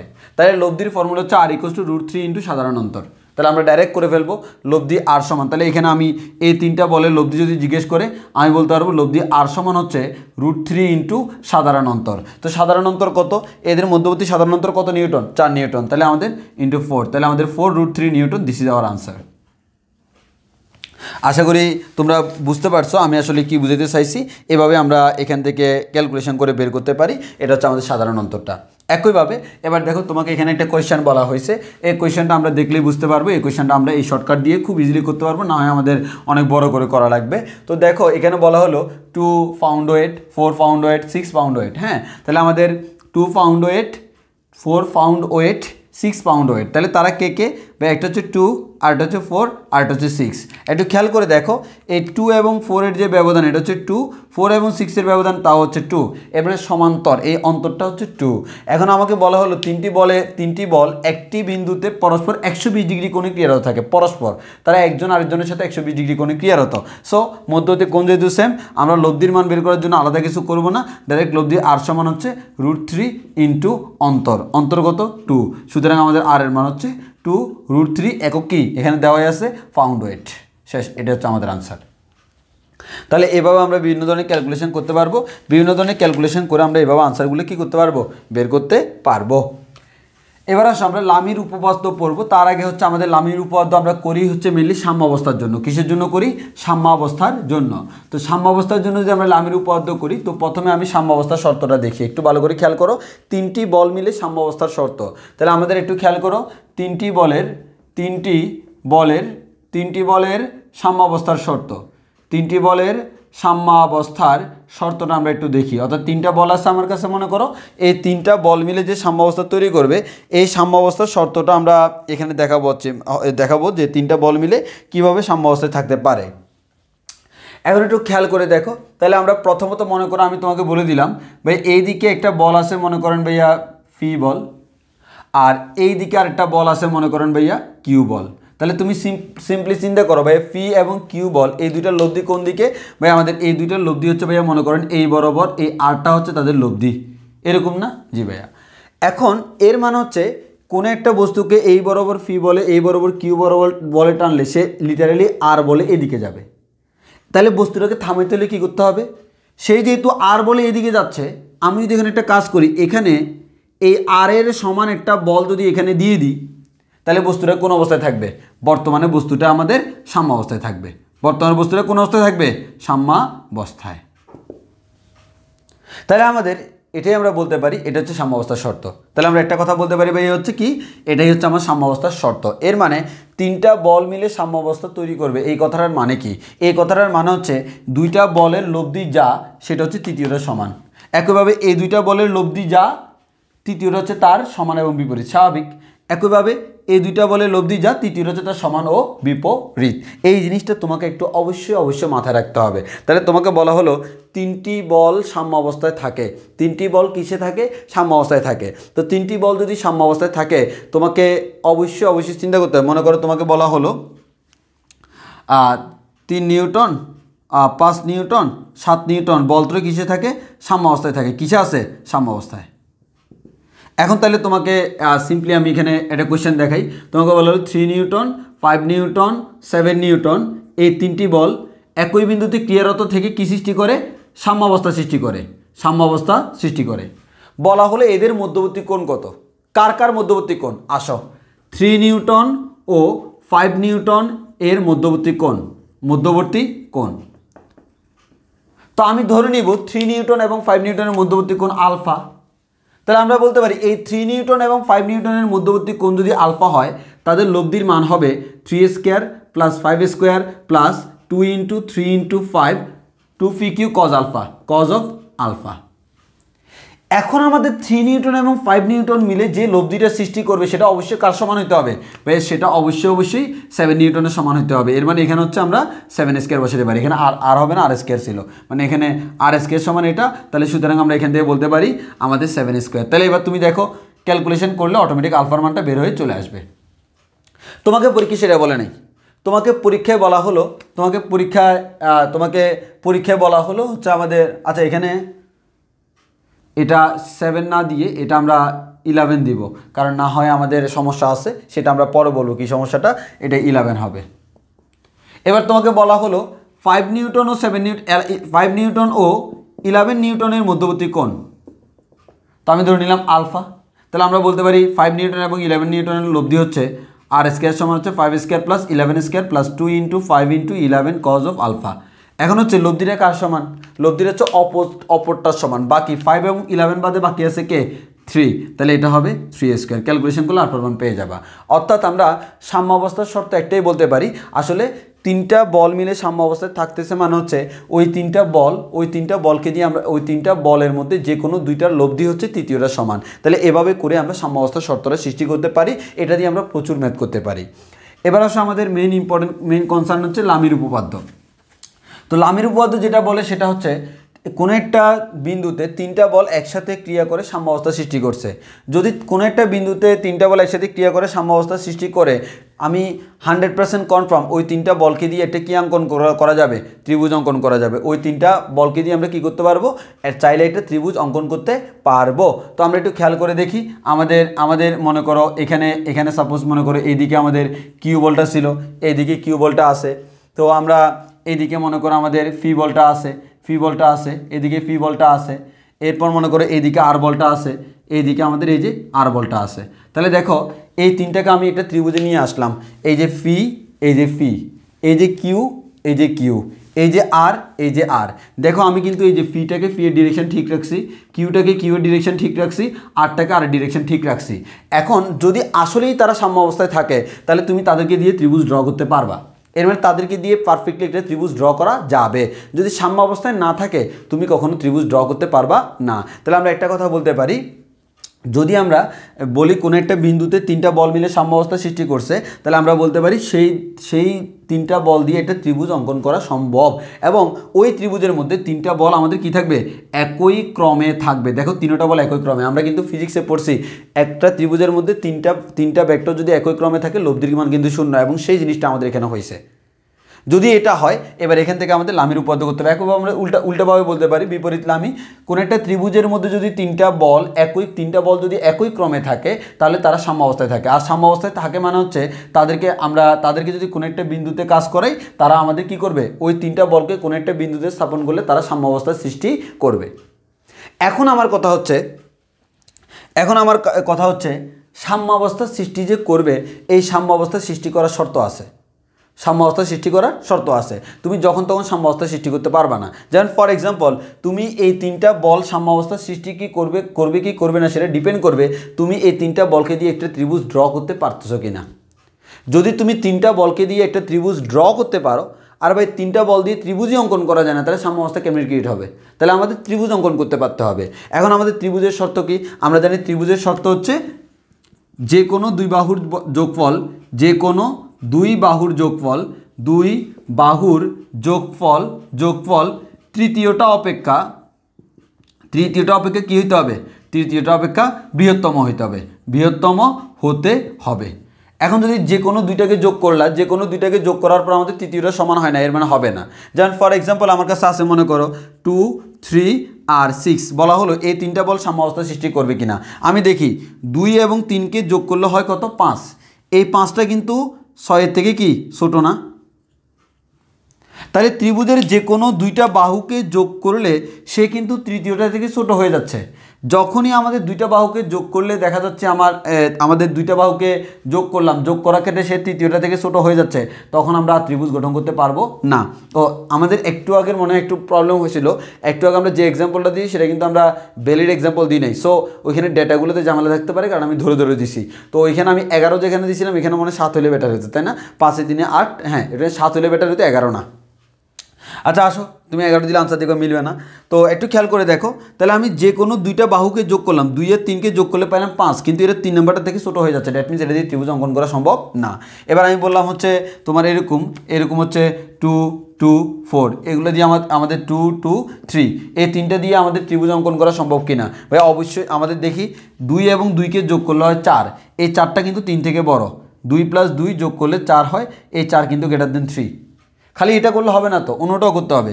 2 এবং 3 মিলে হচ্ছে 5, এই 5 কিন্তু 2 থেকে বড়, তাহলে দ্যাট মিনস ত্রিভুজ অঙ্কন করা যাবে। এর মানে এক কথায় তোমাকে যে কোনো আমাদের দুইটা বাহুর যোগফল তৃতীয় অপেক্ষা কী হইতে হবে? বৃহত্তম হইতে হবে। আমাদের যদি বৃহত্তম না হয় তাহলে ত্রিভুজ ড্র করতে পারবে না, আর ত্রিভুজ ড্র না করলে আমাদের সাম্য অবস্থা আসার কোনো কারণ নাই। এই ধরনের একটা প্রশ্ন ঢাকা ইউনিভার্সিটিতে আসছিল একবার, আর রাজশাহী ইউনিভার্সিটিতে আসছিল একবার। আমি সেই প্রশ্নটা তোমাদেরকে দেখাই। আচ্ছা, তার প্রশ্নটা দেখি। এই যে প্রশ্ন হচ্ছে এটাই, যেটা ঢাকা ইউনিভার্সিটি আর রাজশাহী ইউনিভার্সিটিতে আসছিল। নিম্নের কোন বলত্রয় ত্রিভুজের বাহু দ্বারা দিকে মানে ও একই ক্রমে প্রকাশ করলে স্থিতি অবস্থায় আসবে? তো দিকে মানে ক্রমে তো আমরা প্রকাশ করবোই, স্বাভাবিক। প্রকাশ করলে স্থিতি অবস্থা আসবে যদি ত্রিভুজে প্রকাশ করা যায়। তো ত্রিভুজে প্রকাশ করার শর্ত হচ্ছে তাদেরকে দিয়ে ত্রিভুজ গঠন করতে হবে। তো এখন তুমি একটু খেয়াল করে দেখো, তুমি যদি এখানে দেখো ত্রিভুজের যে কোনো দুইটা বাহুর দৈর্ঘ্যের যোগফল আরেকটা থেকে কী হইতে হবে? বড় হইতে হবে। এখানে 1 এবং 2 এর যোগফল কত? 3, এই 3টা 4 থেকে কি ছোট, এর মানে ত্রিভুজ গঠন করা যাবে না। এখানে 10 এবং 20 এর যোগফল হচ্ছে 30, এই 30 কিন্তু 50 থেকে ছোট, এর মানে ত্রিভুজ গঠন করা যাবে না।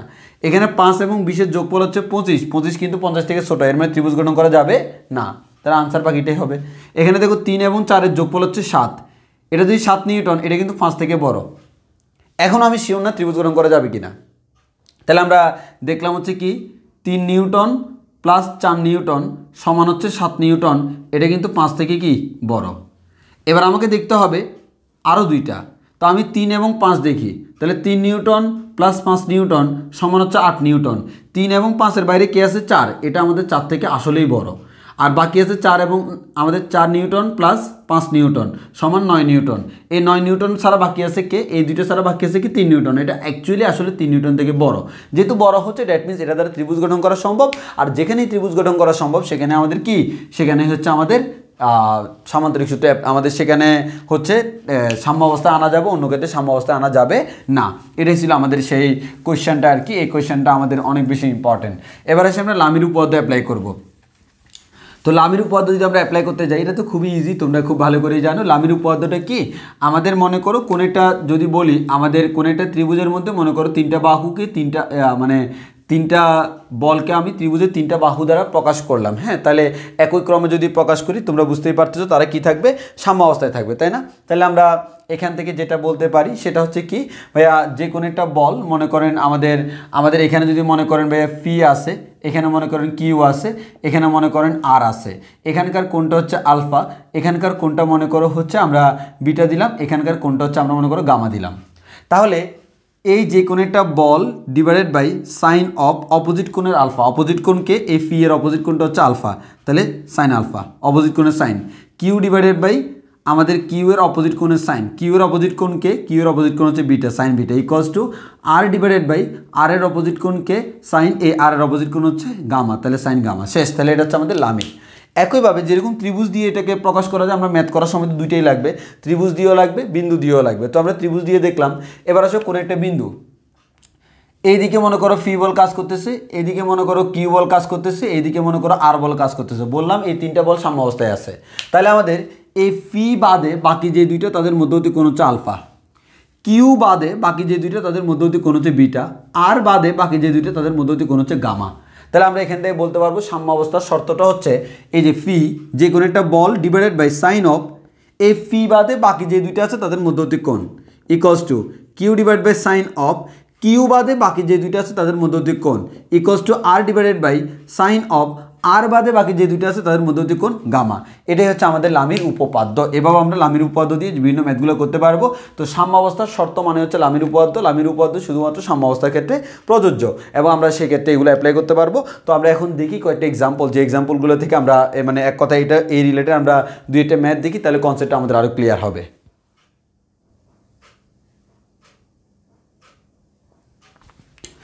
আচ্ছা, এবার একটু খেয়াল করে দেখি। আমাদের এখানে তোমরা বোর্ডে কয়েকটা কোয়েশ্চেন দেখতে পাচ্ছ। আমাদের প্রথম কোয়েশ্চেনটা হচ্ছে আমাদের এটা খুলনা ইউনিভার্সিটিতে আসছিল, আর সেকেন্ড কোয়েশ্চেনটা এটা রাজশাহী ইউনিভার্সিটিতে আসছিল, আর এটা হচ্ছে আমাদের জাহাঙ্গীরনগর ইউনিভার্সিটিতে আসছিল।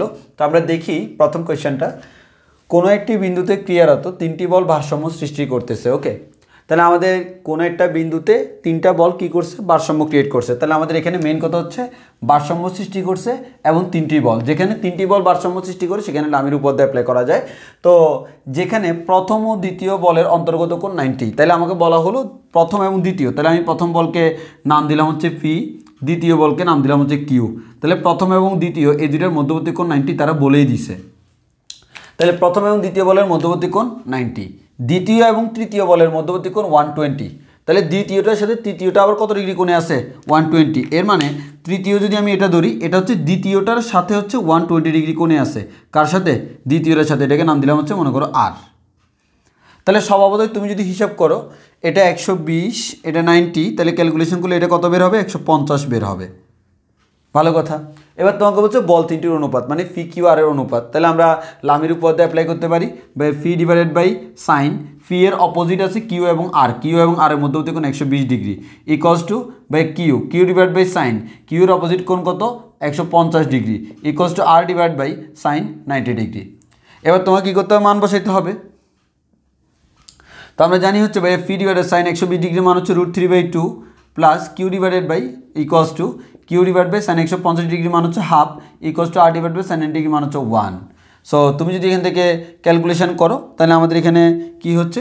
2 দ্বারা যদি সবাইকে গুণ করি, তাহলে P divided by √3 equals to Q divided by 1 equals to হচ্ছে r/2।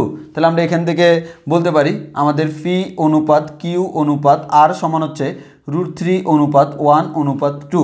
এটা হচ্ছে আমাদের আনসার। হ্যাঁ, এবং এটাই আমার আনসার। তাহলে এটাই হচ্ছে আমাদের খুলনা ইউনিভার্সিটিতে আসছিল, তোমাকে 3টা বলের অনুপাত বের করতে বলছে, তুমি সিম্পলি ক্যালকুলেশন করে অনুপাত বের করে ফেলতে পারবা। এটা ছিল আমাদের খুলনা ইউনিভার্সিটির কোয়েশ্চেনটা। এবার আসো, এটা যদি আমাদের ক্লিয়ার হয় দেন আমরা সেকেন্ডটাতে যাই।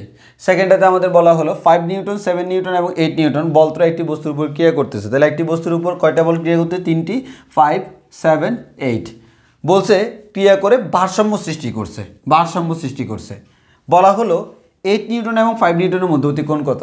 এটা আমি অলরেডি একটু আগে করাইছি। তাহলে যারা যারা ভারসাম্য সৃষ্টি করলো তারা কে কে?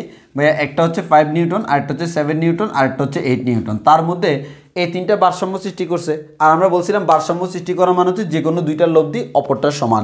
তাহলে আমাদের এখানে কার কার মধ্যবর্তী কোণ বের করতে বলছে? তোমাকে বের করতে বলছে 5 এবং 8 এই দুইটার মধ্যবর্তী কোণ। আমি ধরে নিলাম এই দুইটার মধ্যবর্তী কোণ আলফা। তাহলে আমরা এখান থেকে বলতে পারবো এই দুইটার লব্ধি হচ্ছে কত? 5² প্লাস 8² প্লাস 2 × 5 × 8 কজ অফ তাদের মধ্যবর্তী কোণ আলফা। এখন এই যে এটা লব্ধি কত হবে? এটা লব্ধি হচ্ছে অপরটা, জানি যেটা বাকি আছে সেটা। তাহলে 7, তাহলে আমরা এখানে বলতে 7²। You can calculate this and you can calculate alpha. তাহলে তুমি ক্যালকুলেশন করে আলফার মানটা বের করে ফেলতে পারবে। এটাই হচ্ছে আমাদের আনসার। তাহলে আমরা খুব ইজিলি করে ফেলতে পারবো। এটা হচ্ছে আমাদের এই ম্যাথটা। এবার আসলে থার্ড ম্যাথটা, এটা আমাদের রাজশাহী ইউনিভার্সিটিতে আসছিল, আর থার্ড ম্যাথটা আমাদের জাহাঙ্গীরনগর ইউনিভার্সিটিতে আসছে। তো সেটা হচ্ছে তোমাকে একটা চিত্র এখানে দিয়ে দিয়েছি, তোমাকে বলছি T1 এর মানটা কত। তো আমরা এখানে 3টা বলা আছে, দেখো T1, T2 আর হচ্ছে 5। তো আমরা এখান থেকে সিম্পলি বলতে পারি ভাইয়া এটা যদি 30 ডিগ্রি হয়, হ্যাঁ এটা তো আমাদের 90 ডিগ্রি, আমরা বুঝতেই পারতেছি এটা 90 ডিগ্রি। তাহলে এটা 30 ডিগ্রি হলে এই কোণটা কত? সিম্পল হচ্ছে ভাইয়া এই কোণটা হচ্ছে আমাদের 90। তাহলে আমাদের এই কোণটা 90, এই কোণটা 90, তাহলে টোটালটা কত? 90 + 30 মানে হচ্ছে 120। এরপর এই কোণটা কত? 180 থেকে 30 বিয়োগ দিলে পেয়ে যাচ্ছে 150 ডিগ্রি। তো আমাকে বের করতে বলছে কার মান? T1 এর মান। তো একবার আমি লামের উপর দিয়ে অ্যাপ্লাই করে ফেলি। তাহলে আমরা এখান থেকে বলতে পারবো T1 / সাইন অফ T1 এর অপোজিট কোণটা কত?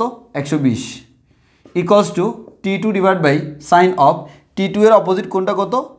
90 degree equals to 5 / sine of 5 এর অপোজিট কোণটা কত? এই 5 এর অপোজিট কোণটা হচ্ছে এটা 150 ডিগ্রি। এবার তুমি এখান থেকে ক্যালকুলেশন করে কার মান বের করবে? তোমাকে বলছে T1 এর মান বের করার জন্য। তাহলে আমি T1 এর মান বের করবো এটা, তো T2 এর মান তো বের করতে বলে নেই, তাহলে এটা বাদ। তাহলে আমরা এখান থেকে এটা ধরবো। তাহলে আমরা এখান থেকে খুব সিম্পলি বলতে পারি ভাইয়া T1 / sine 120 degree equals to 5 / sine 150 degree. সুতরাং T1 ইকুয়ালস টু বলা যায় 5 সাইন 120 ডিগ্রি সাইন 150 ডিগ্রি। তুমি মান বসো, ক্যালকুলেশনগুলো আনসার পেয়ে যাবা। যদি সামহাও তোমাকে T2 বের করতে বলা নেই, বললে তুমি তখন বের করতে এটা সমান এটা, ক্যালকুলেশন করলে T2 বের হয়ে যেত। তাহলে এটা হচ্ছে আমাদের এই ধরনের ম্যাথগুলো আর কি। তো এই ধরনের ম্যাথগুলো আমরা এভাবে করতে পারবো। আশা করি তোমরা বুঝতে পারছো আমি কি করছি। লামের উপপাদ্য এভাবে অ্যাপ্লাই করে আমরা প্রচুর পরিমাণ ম্যাথ করতে পারবো। ওকে, এবার আমাদের নেক্সট কনসেপ্টটা হচ্ছে ভাইয়া সদৃশ সমান্তরাল বল এবং বিসদৃশ সমান্তরাল বল। হ্যাঁ, তো সদৃশ সমান্তরাল এবং বিসদৃশ সমান্তরাল বলতে আমরা কি বুঝি? দেখো, আমরা এই দুটা বলের লব্ধি বের করব। তো আমাদের মনে করে একটা লাঠি ধরে নিতে পারো, একটা লাঠির উপর বা কোনো একটা বস্তুর উপর দুইটা বিন্দুতে দুইটা বল কাজ করতেছে। যে দুইটা বল কাজ করতেছে তাদের একটার নাম হচ্ছে ফি আর একটার নাম হচ্ছে কিউ। এই ফি এবং কিউ এই দুইটা আমাদের পরস্পর সমান্তরাল এবং একই দিকে। যদি সমান্তরাল হয় সমান্তরাল, একই দিকে মানে হচ্ছে সদৃশ। আর এখানে দেখো আমাদের একটা বস্তুর উপর দুইটা বল কাজ করতেছে, একটা বল এদিকে ফি আর একটা বল হচ্ছে এদিকে কিউ। এই দুইটা বল কিন্তু পরস্পর সমান্তরাল, তবে এরা কিন্তু একই দিকে না, বিপরীত দিকে। এটা হচ্ছে বিসদৃশ। যদি দুইটা বল পরস্পর সদৃশ হয় তাহলে তাদের লব্ধিটা হবে তাদের মাঝামাঝি কোনো একটা স্থানে, যে কোনো জায়গায়। আমাদের যেটা বড় তার দিকে একটু সরু থাকবে, এটা সিম্পল হিসাব নিকাশ। এক কথা হচ্ছে তার লব্ধি হচ্ছে তাদের ভিতরে কোনো না কোনো এক জায়গা হবে। তাহলে এ এবং ফি এবং কিউর লব্ধি তাদের ভিতরে কোনো না কোনো এক জায়গায়, এই জায়গা হচ্ছে লব্ধি, আরটা আমার কাজ করে একই দিকে। আর আমাদের যদি বিসদৃশ হয় তাহলে সেক্ষেত্রে লব্ধি কাজ করে হচ্ছে বড়টার বাইরের দিকে। আমি ধরে নিলাম এখানে কিউ ইজ গ্রেটার দেন ফি, তাহলে বড়টার বাইরের দিকে বড়টার দিকে করে, তাহলে বড়টার বাইরের দিকে আমার কাজ করে বড়টার দিকে করে। এবং এখানে লব্ধির মান হচ্ছে বাকি দুইটা যোগফলের সমান। এখানে লব্ধির মান হচ্ছে বড়টা মাইনাস ষোলোটা, তাহলে বড়টা মাইনাস ষোলোটা।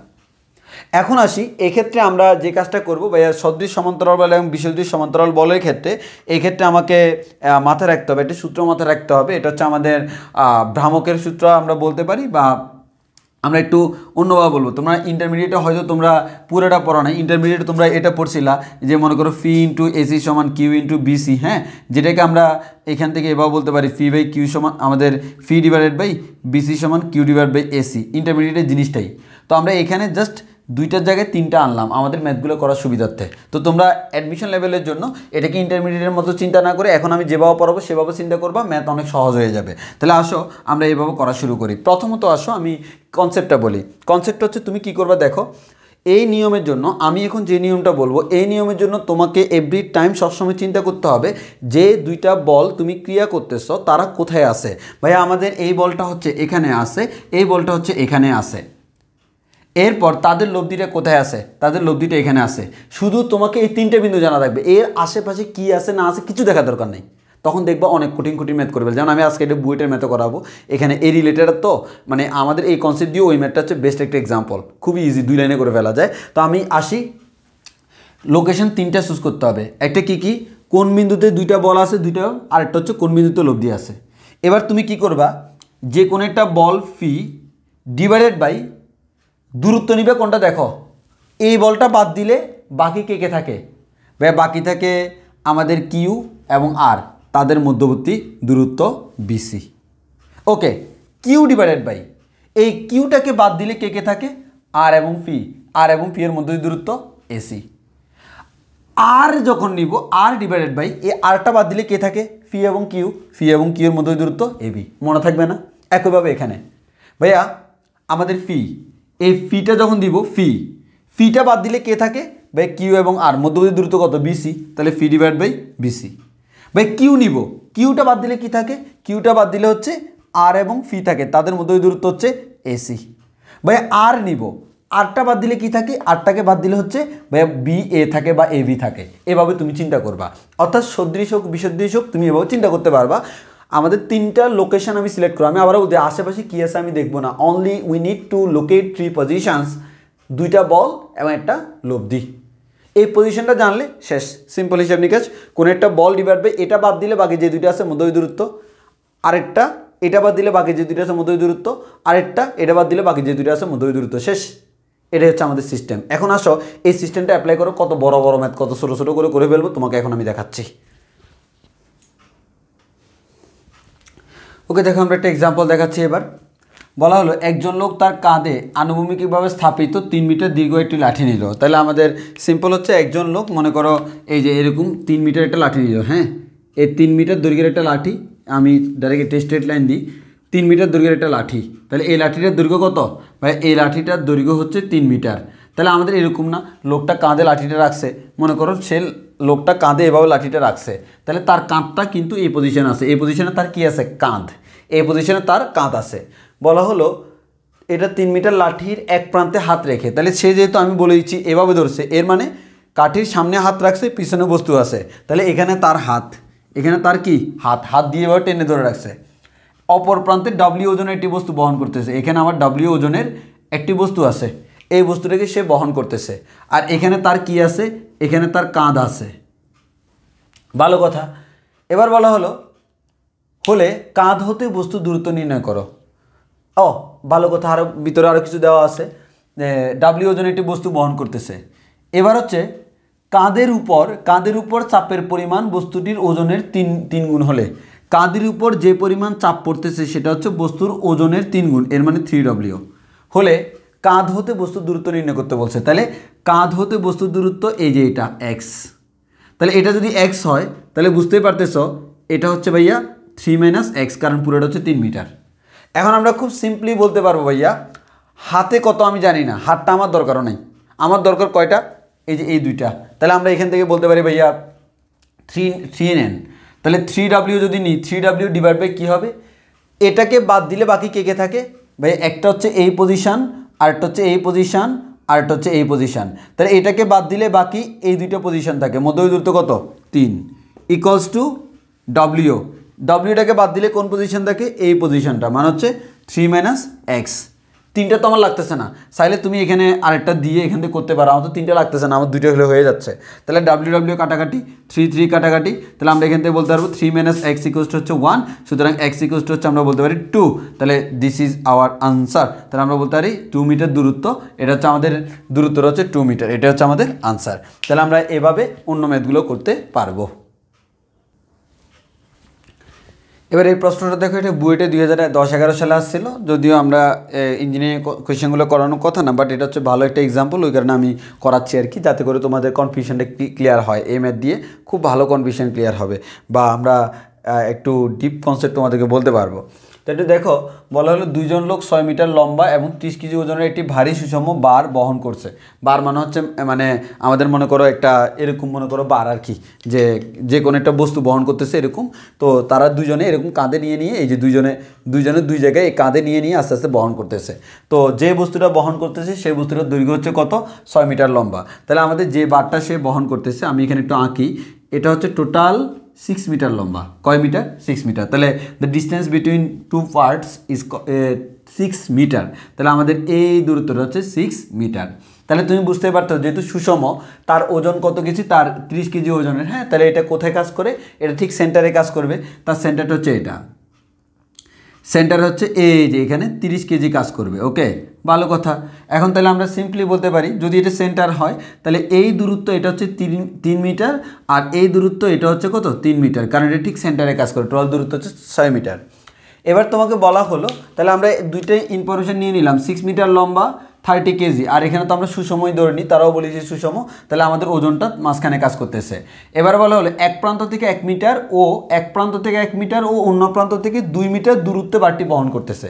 মানে একজনে হচ্ছে এক প্রান্ত থেকে 1 মিটার ভিতরে ঢুকছে, এই যে এখানে সে এখানে আছে, আরেকজন এক প্রান্ত থেকে অপর প্রান্ত থেকে 2 মিটার ভিতরে আছে, 2 মিটার ভিতরে। তাহলে সে বারটা বহন করতে কাঁধে, এর মানে উপরে এভাবে ধাক্কা দিচ্ছে না, এই যে একটা বারকে এই যে এদিক থেকে এভাবে ধাক্কা দিয়ে তুলতে আসতেছে না, এই যে এবার ঠেলে ধরে রাখছে না। হ্যাঁ, তাহলে আমাদের এখানে যে লোকটা, সে এইদিকে আমাদের মনে করো x1 পরিমাণ দিল, ধাক্কা দিল, আর এইদিকে মনে করো আমাদের x2 পরিমাণ ধাক্কা দিল, হোয়াট এভার। তো আমরা তোমাদেরকে আগেই বলছিলাম হচ্ছে এখানে তোমার টোটাল যে বলগুলো আছে, 3টা বল, 2টা বল এবং তাদের আরেকটা হচ্ছে স্বাভাবিক হিসাব হচ্ছে এই 2টার লোক দিয়ে এখানে থাকলে তো এটা সাম্য অবস্থায় বজায় থাকবে। তো আমাদের এদেরকে এনে বাকি সব কিছু আলাদা করে দিব। তাহলে আসো আমি কি করলাম, আমি দেখলাম এখানে হচ্ছে আমাদের x2, এখানে হচ্ছে x1 কাজ করতেছে। এই দূরত্বটা বললো 2 মিটার, এই দূরত্বটা বললো 1 মিটার। তো এটা যদি 2 মিটার হয়, এতটুকু কি নিচ্ছে 1 মিটার। কেন 1 মিটার? কারণ এটা 3 মিটার। তাহলে এতটুকু নিচ্ছে আমার 2 মিটার, কারণ এটা হচ্ছে টোটাল 3 মিটার। এখন আমরা যে কাজটা করব, আমার 3টা পয়েন্ট সিলেক্ট করব। পয়েন্টগুলো কি কি? এই পয়েন্ট, এই পয়েন্ট, এই পয়েন্ট, এর বাইরে অন্য কোনো পয়েন্ট আমি নিব না। তাহলে শুধুমাত্র এই 3টা পয়েন্ট চিন্তা করলে কি হয়, এই 3টা পয়েন্ট যদি তুমি চিন্তা করো, এখানে আছে x1, এখানে আছে x2, এখানে আছে হচ্ছে তোমার 30 কেজিটা। তাহলে একটু খেয়াল করে দেখো তো, এই দূরত্ব হচ্ছে 2 মিটার, এই দূরত্ব হচ্ছে 1 মিটার। আর যদি আমি চিন্তা করি এটা 2, এটা 1, তাহলে এই টোটালটা কত হয়? টোটাল হচ্ছে 3 মিটার, এরকম না? জি ভাইয়া। তাহলে এখন তোমাকে কি করতে বলছে? এখন তোমাকে এখান থেকে ক্যালকুলেশন করতে বলছে, তাই না? ক্যালকুলেশন করে বলছে তাদের প্রত্যেকে কত ওজন বহন করে, এর মানে x1 x2 তোমাকে বের করতে বলছে। তাহলে সিমিলার, তুমি ওইদিকে তাকানোর দরকার নাই, তুমি এদিকে তাকাও। এদিকে তাকালে দেখো 3টা, তাহলে তুমি একটা একটা করে চিন্তা করো। প্রথমে x1 ধরবা, তাহলে x1 ডিভাইডেড বাই x1 বাদে এখানে কে কে আছে? x1 বাদ দিলে এখানে 30 কেজি আছে আর x2 আছে। 30 কেজি আর x2 এর মধ্যে দূরত্ব কত? 1 ইকুয়ালস টু, তুমি x2 ধরবা, x2 বাদে এখানে কি আছে? 30 কেজি আর x1, তাহলে মধ্যবর্তী দূরত্ব হচ্ছে 2 মিটার ইকুয়ালস টু, তুমি এখানে 30 কেজির জন্য করবা, 30 কেজি বাদ দিলে কে কে আছে? x1 x2, মধ্যবর্তী দূরত্ব 3 মিটার। তাহলে আমরা এখান থেকে বলতে পারি x1 divided by 1 equals to হচ্ছে 30/3, তাহলে x1 ইকুয়ালস টু হচ্ছে 10। যেহেতু এটা একক কেজি ছিল, এটার একক কেজি। একইভাবে x2 divided by 2 equals to হচ্ছে 30/3, তাহলে আমরা এখান থেকে বলতে পারি সিম্পলি x2 আমাদের 3 × 30, 10 × 10 = 20, x2 ইকুয়ালস হচ্ছে আমাদের 20 কেজি। সিম্পলি শেষ। তাহলে আমাদের x1 এর মান 10 কেজি, x2 এর মান 20 কেজি আমরা পেয়ে গেলাম। দেখো আমরা খুব ইজিলি এটা সলভ করলাম। এই যে আমাদের এই মেথডটা আমাদের খুব বেশি ইফেক্টিভ একটা মেথড। এই মেথড দিয়ে আমরা অনেকগুলো ম্যাথ করে ফেলতে পারি। আশা করি তোমরা বুঝতে পারছো এই ম্যাথটা। এবারে কোশ্চেনটা খেয়াল করে দেখি আমরা। বলা হলো 12 সেন্টিমিটার ব্যবধানে ক্রিয়াশীল দুইটি বিপরীতমুখী সমান্তরাল বলের লব্ধি। তো আমাদের দুটি বিপরীতমুখী সমান্তরাল বলের লব্ধি, তাহলে আমাদের এই যে দেখো আমাদের দুটি বিপরীতমুখী সমান্তরাল বল দিলাম, একটা হচ্ছে আমাদের এদিকে আর একটা হচ্ছে এদিকে। তো বলা হলো আমাদের এদের মধ্যে দূরত্ব কত, এদের মধ্যে দূরত্ব হচ্ছে 12 সেন্টিমিটার। ওকে ওকে, তো এটাকে নাম দিলাম হচ্ছে ফি, এটাকে নাম দিলাম হচ্ছে কিউ। বলা হলো সমান্তরাল বলের লব্ধি 30 কেজি ওজন। সমান্তরাল বলের লব্ধি কত, 30 কেজি ওজন, মানে হচ্ছে 30 কেজি ওয়েট। এর মানে 30 কেজি ওজনের সমতুল্য বলটা আর কি ডাব্লিউ ইকুয়াল টু এমজি দিয়ে আমরা বের করতে পারি। এর মানে ডাব্লিউ ইকুয়াল টু যদি আমাদের এমজি হয়, এম এর মান হচ্ছে 30 ইন্টু জি এর মান হচ্ছে 9.8, যত পাবো এত নিউটন, এটা হচ্ছে ডাব্লিউ এর মান। তো আমরা ওইভাবে না লিখে সরাসরি লিখতে পারি 30 কেজি ওয়েট, এটাই হচ্ছে আমাদের ওজন বলা যায়, কোনো সমস্যা নাই। এবার আসো, যা বৃহত্তর থেকে 6 সেন্টিমিটার দূরে কাজ করে। এখন এখানে কোনটা বৃহত্তর কোনটা ক্ষুদ্রতর সেটা তো আমি জানি না, তাহলে আমি ধরে নিলাম হচ্ছে ভাইয়া এখানে কিউটা বৃহত্তর, ধরে নিলাম কিউটা বৃহত্তর, তাহলে বৃহত্তরটার বাইরে দিয়ে কাজ করবে। বৃহত্তর থেকে 6 সেন্টিমিটার, এই 6 সেন্টিমিটার দূরে কাজ করে হচ্ছে কত, 30 কেজি ওয়েট।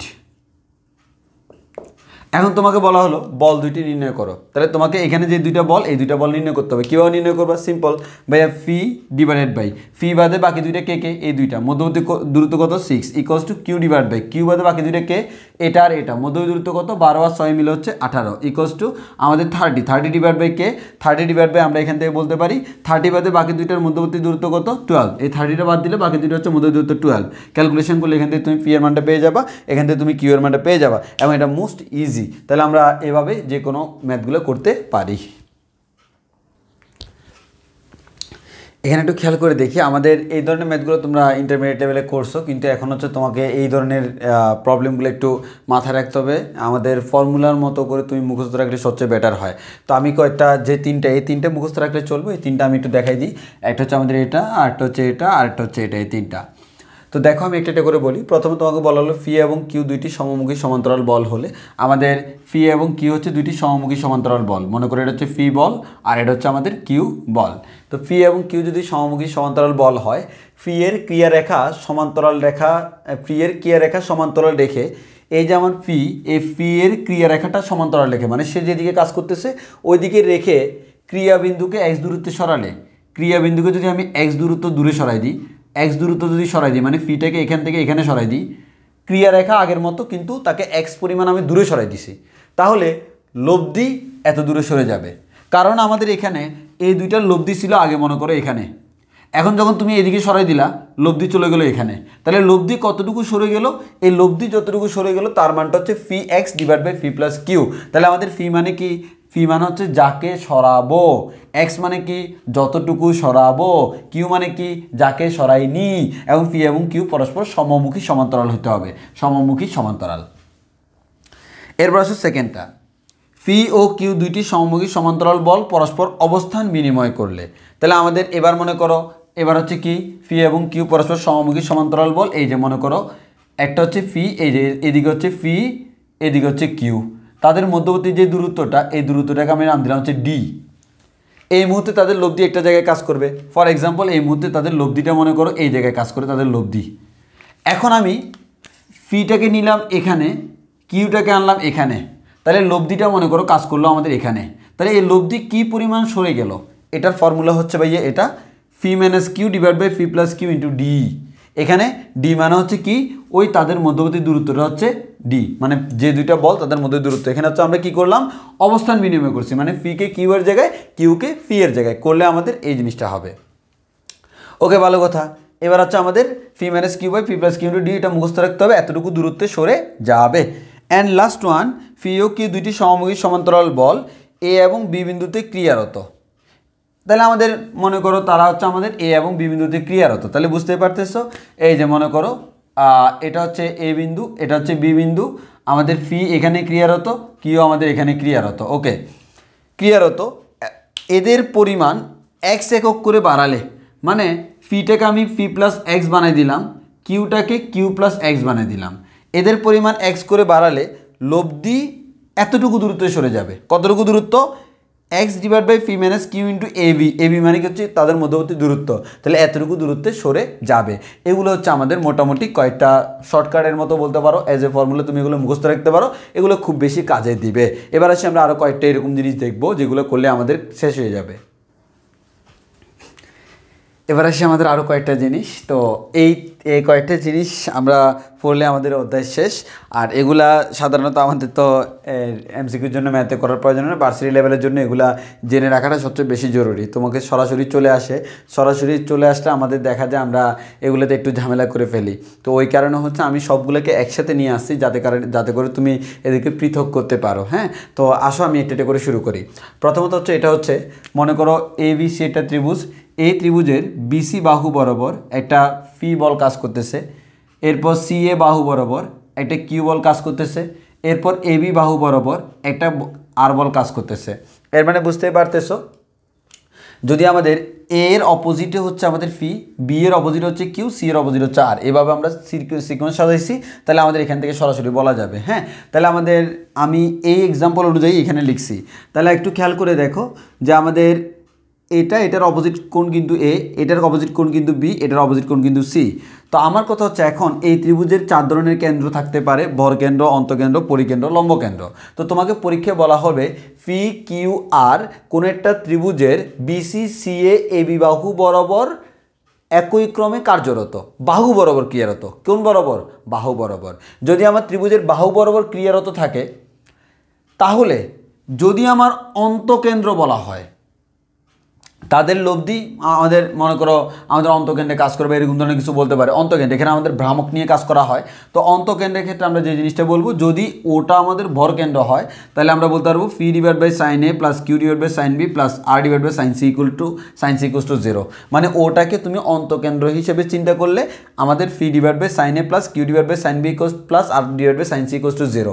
আর যদি ওটা আমাদের অন্তকেন্দ্র হয় তাহলে A plus P plus Q plus R এর মান হচ্ছে 0, ও যদি অন্তকেন্দ্র হয়। আর ও যদি পরিকেন্দ্র হয় তাহলে P cos A plus Q cos B plus R cos C equal to হচ্ছে 0, P cos A plus Q cos B plus R cos C equal to হচ্ছে 0। আর যদি ওটা লম্বকেন্দ্র হয় তাহলে P divide by cos A plus P divide by Q divide by cos B plus R divide by cos C equal to 0। তাহলে এটা কখন? যদি আমাদের একই ত্রিভুজের তিনটা বাহু বরাবর একই ক্রমে কাজ করে, তাহলে আমাদের এগুলো হচ্ছে সবগুলো হচ্ছে ও বিন্দুর সাপেক্ষে ভ্রামক। ও বিন্দুর সাপেক্ষে ভ্রামকের ক্ষেত্রে ভরকেন্দ্র যদি এখানে, মানে সব কিছু আমি ও বিন্দুর সাপেক্ষে চিন্তা করতেছি। ও বিন্দু যদি ভরকেন্দ্র হয় আনসার আসবে এটা, ও বিন্দু যদি অন্তকেন্দ্র হয় আনসার আসবে এটা, ও বিন্দু যদি পরিকেন্দ্র হয় আনসার আসবে এটা, ও বিন্দু যদি লম্বকেন্দ্র হয় আনসার আসবে এটা। আশা করি তোমরা আমার কথাটা বুঝতে পারছো। এবার আসো আমাদের এখানে যদি আমরা যাই তাহলে আমাদের এখানে এবার প্রশ্নটা এরকম না, বাহু বরাবর না, ত্রিভুজের 3টা শীর্ষবিন্দুতে 3টা সমমুখী সমান্তরাল বল কাজ করতেছে। যেমন এখানে বল কাজ করতেছে হচ্ছে পি বল, এখানে মনে করো কাজ করতে হচ্ছে কিউ বল, এখানে মনে করো কাজ করতে হচ্ছে আর বল। তাহলে দেখো পি কিউ আর 3টি সমমুখী সমান্তরাল বল, তাদের লব্ধি ও বিন্দুতে কাজ করে। এখন এই লব্ধিটা বলতে পারে লব্ধি বর্গকেন্দ্রে কাজ করে, লব্ধি অন্তকেন্দ্রে কাজ করে, লব্ধি পরিকেন্দ্রে কাজ করে, 3 ধরনের কোয়েশ্চেন হয়। তাহলে যদি ভরকেন্দ্রে কাজ করে তাহলে P equal to Q equal to R, যদি অন্তকেন্দ্রে কাজ করে তাহলে ফি অনুপাত কিউ অনুপাত আর সমান সাইন এ অনুপাত সাইন বি অনুপাত সাইন সি। আর যদি পরিকেন্দ্রে কাজ করে ফি অনুপাত কিউ অনুপাত আর সমান হচ্ছে সাইন টুয়াইজ এ অনুপাত সাইন টুয়াইজ বি অনুপাত সাইন টুয়াইজ সি। এটা হচ্ছে আমাদের মেন কনসেপ্টটা। এরপরে আমরা আমাদের মোটামুটি বলতে গেলে স্ত্রীদের সব কিছুই শেষ। তোমরা যত কিছু এক্সট্রা পড়ানোর আমি আলহামদুলিল্লাহ পড়াই ফেলছি, এর বাইরে খুব একটা কিছু প্রয়োজন নেই, তোমাকে আর জেনারেল বেসিকগুলো তোমাকে জানতে হবে। তো সবচেয়ে বড় কথা হচ্ছে বেশি আমরা কোয়েশ্চেন ব্যাংক করবো, কোয়েশ্চেন ব্যাংক যত বেশি সলভ করবো তাহলে আমাদের দ্রুতি বাড়বে, প্লাস হচ্ছে কোয়েশ্চেন সম্পর্কে ভালো আমাদের ফিডব্যাক আসবে যে আমাদের কোয়েশ্চেনগুলো কেমন হতে পারে। সো আমি তোমাদেরকে বলবো তোমরা এই পুরো লেকচারটা সুন্দর করে নোট করার পর, পুরোটা বোঝার পর দেন তুমি কোয়েশ্চেন ব্যাংক খুলবা, কোয়েশ্চেন ব্যাংক খুলে সবগুলো প্রশ্ন সলভ করে ফেলবা। এরপর যদি কোনো জায়গায় তুমি প্রবলেম ফেস করো সেক্ষেত্রে আমার থেকে তো হেল্প পাবা। আর এই ক্ষেত্রে হচ্ছে তোমরা যত বেশি পারো কোয়েশ্চেন ব্যাংক সলভ করো, কোয়েশ্চেন ব্যাংক সলভ করে পাশাপাশি বইয়ের কিছু ম্যাথও করে রাখতে পারো। ছোটো ছোটো ম্যাথগুলো আমাদের ভার্সিটি রিটেনের জন্য ইম্পর্টেন্ট, যেহেতু ভার্সিটি রিটেনে ছোটো ছোটো ম্যাথ আসতে পারে। আর এমনিতে তো আমার জেনারেল ডিসকাশন যা আছে আমরা সব করে ফেলছি। তো আজকের ক্লাস এতটুকু পর্যন্ত, সবাই ভালো থেকো, সুস্থ থেকো, আল্লাহ হাফেজ, আসসালামু আলাইকুম।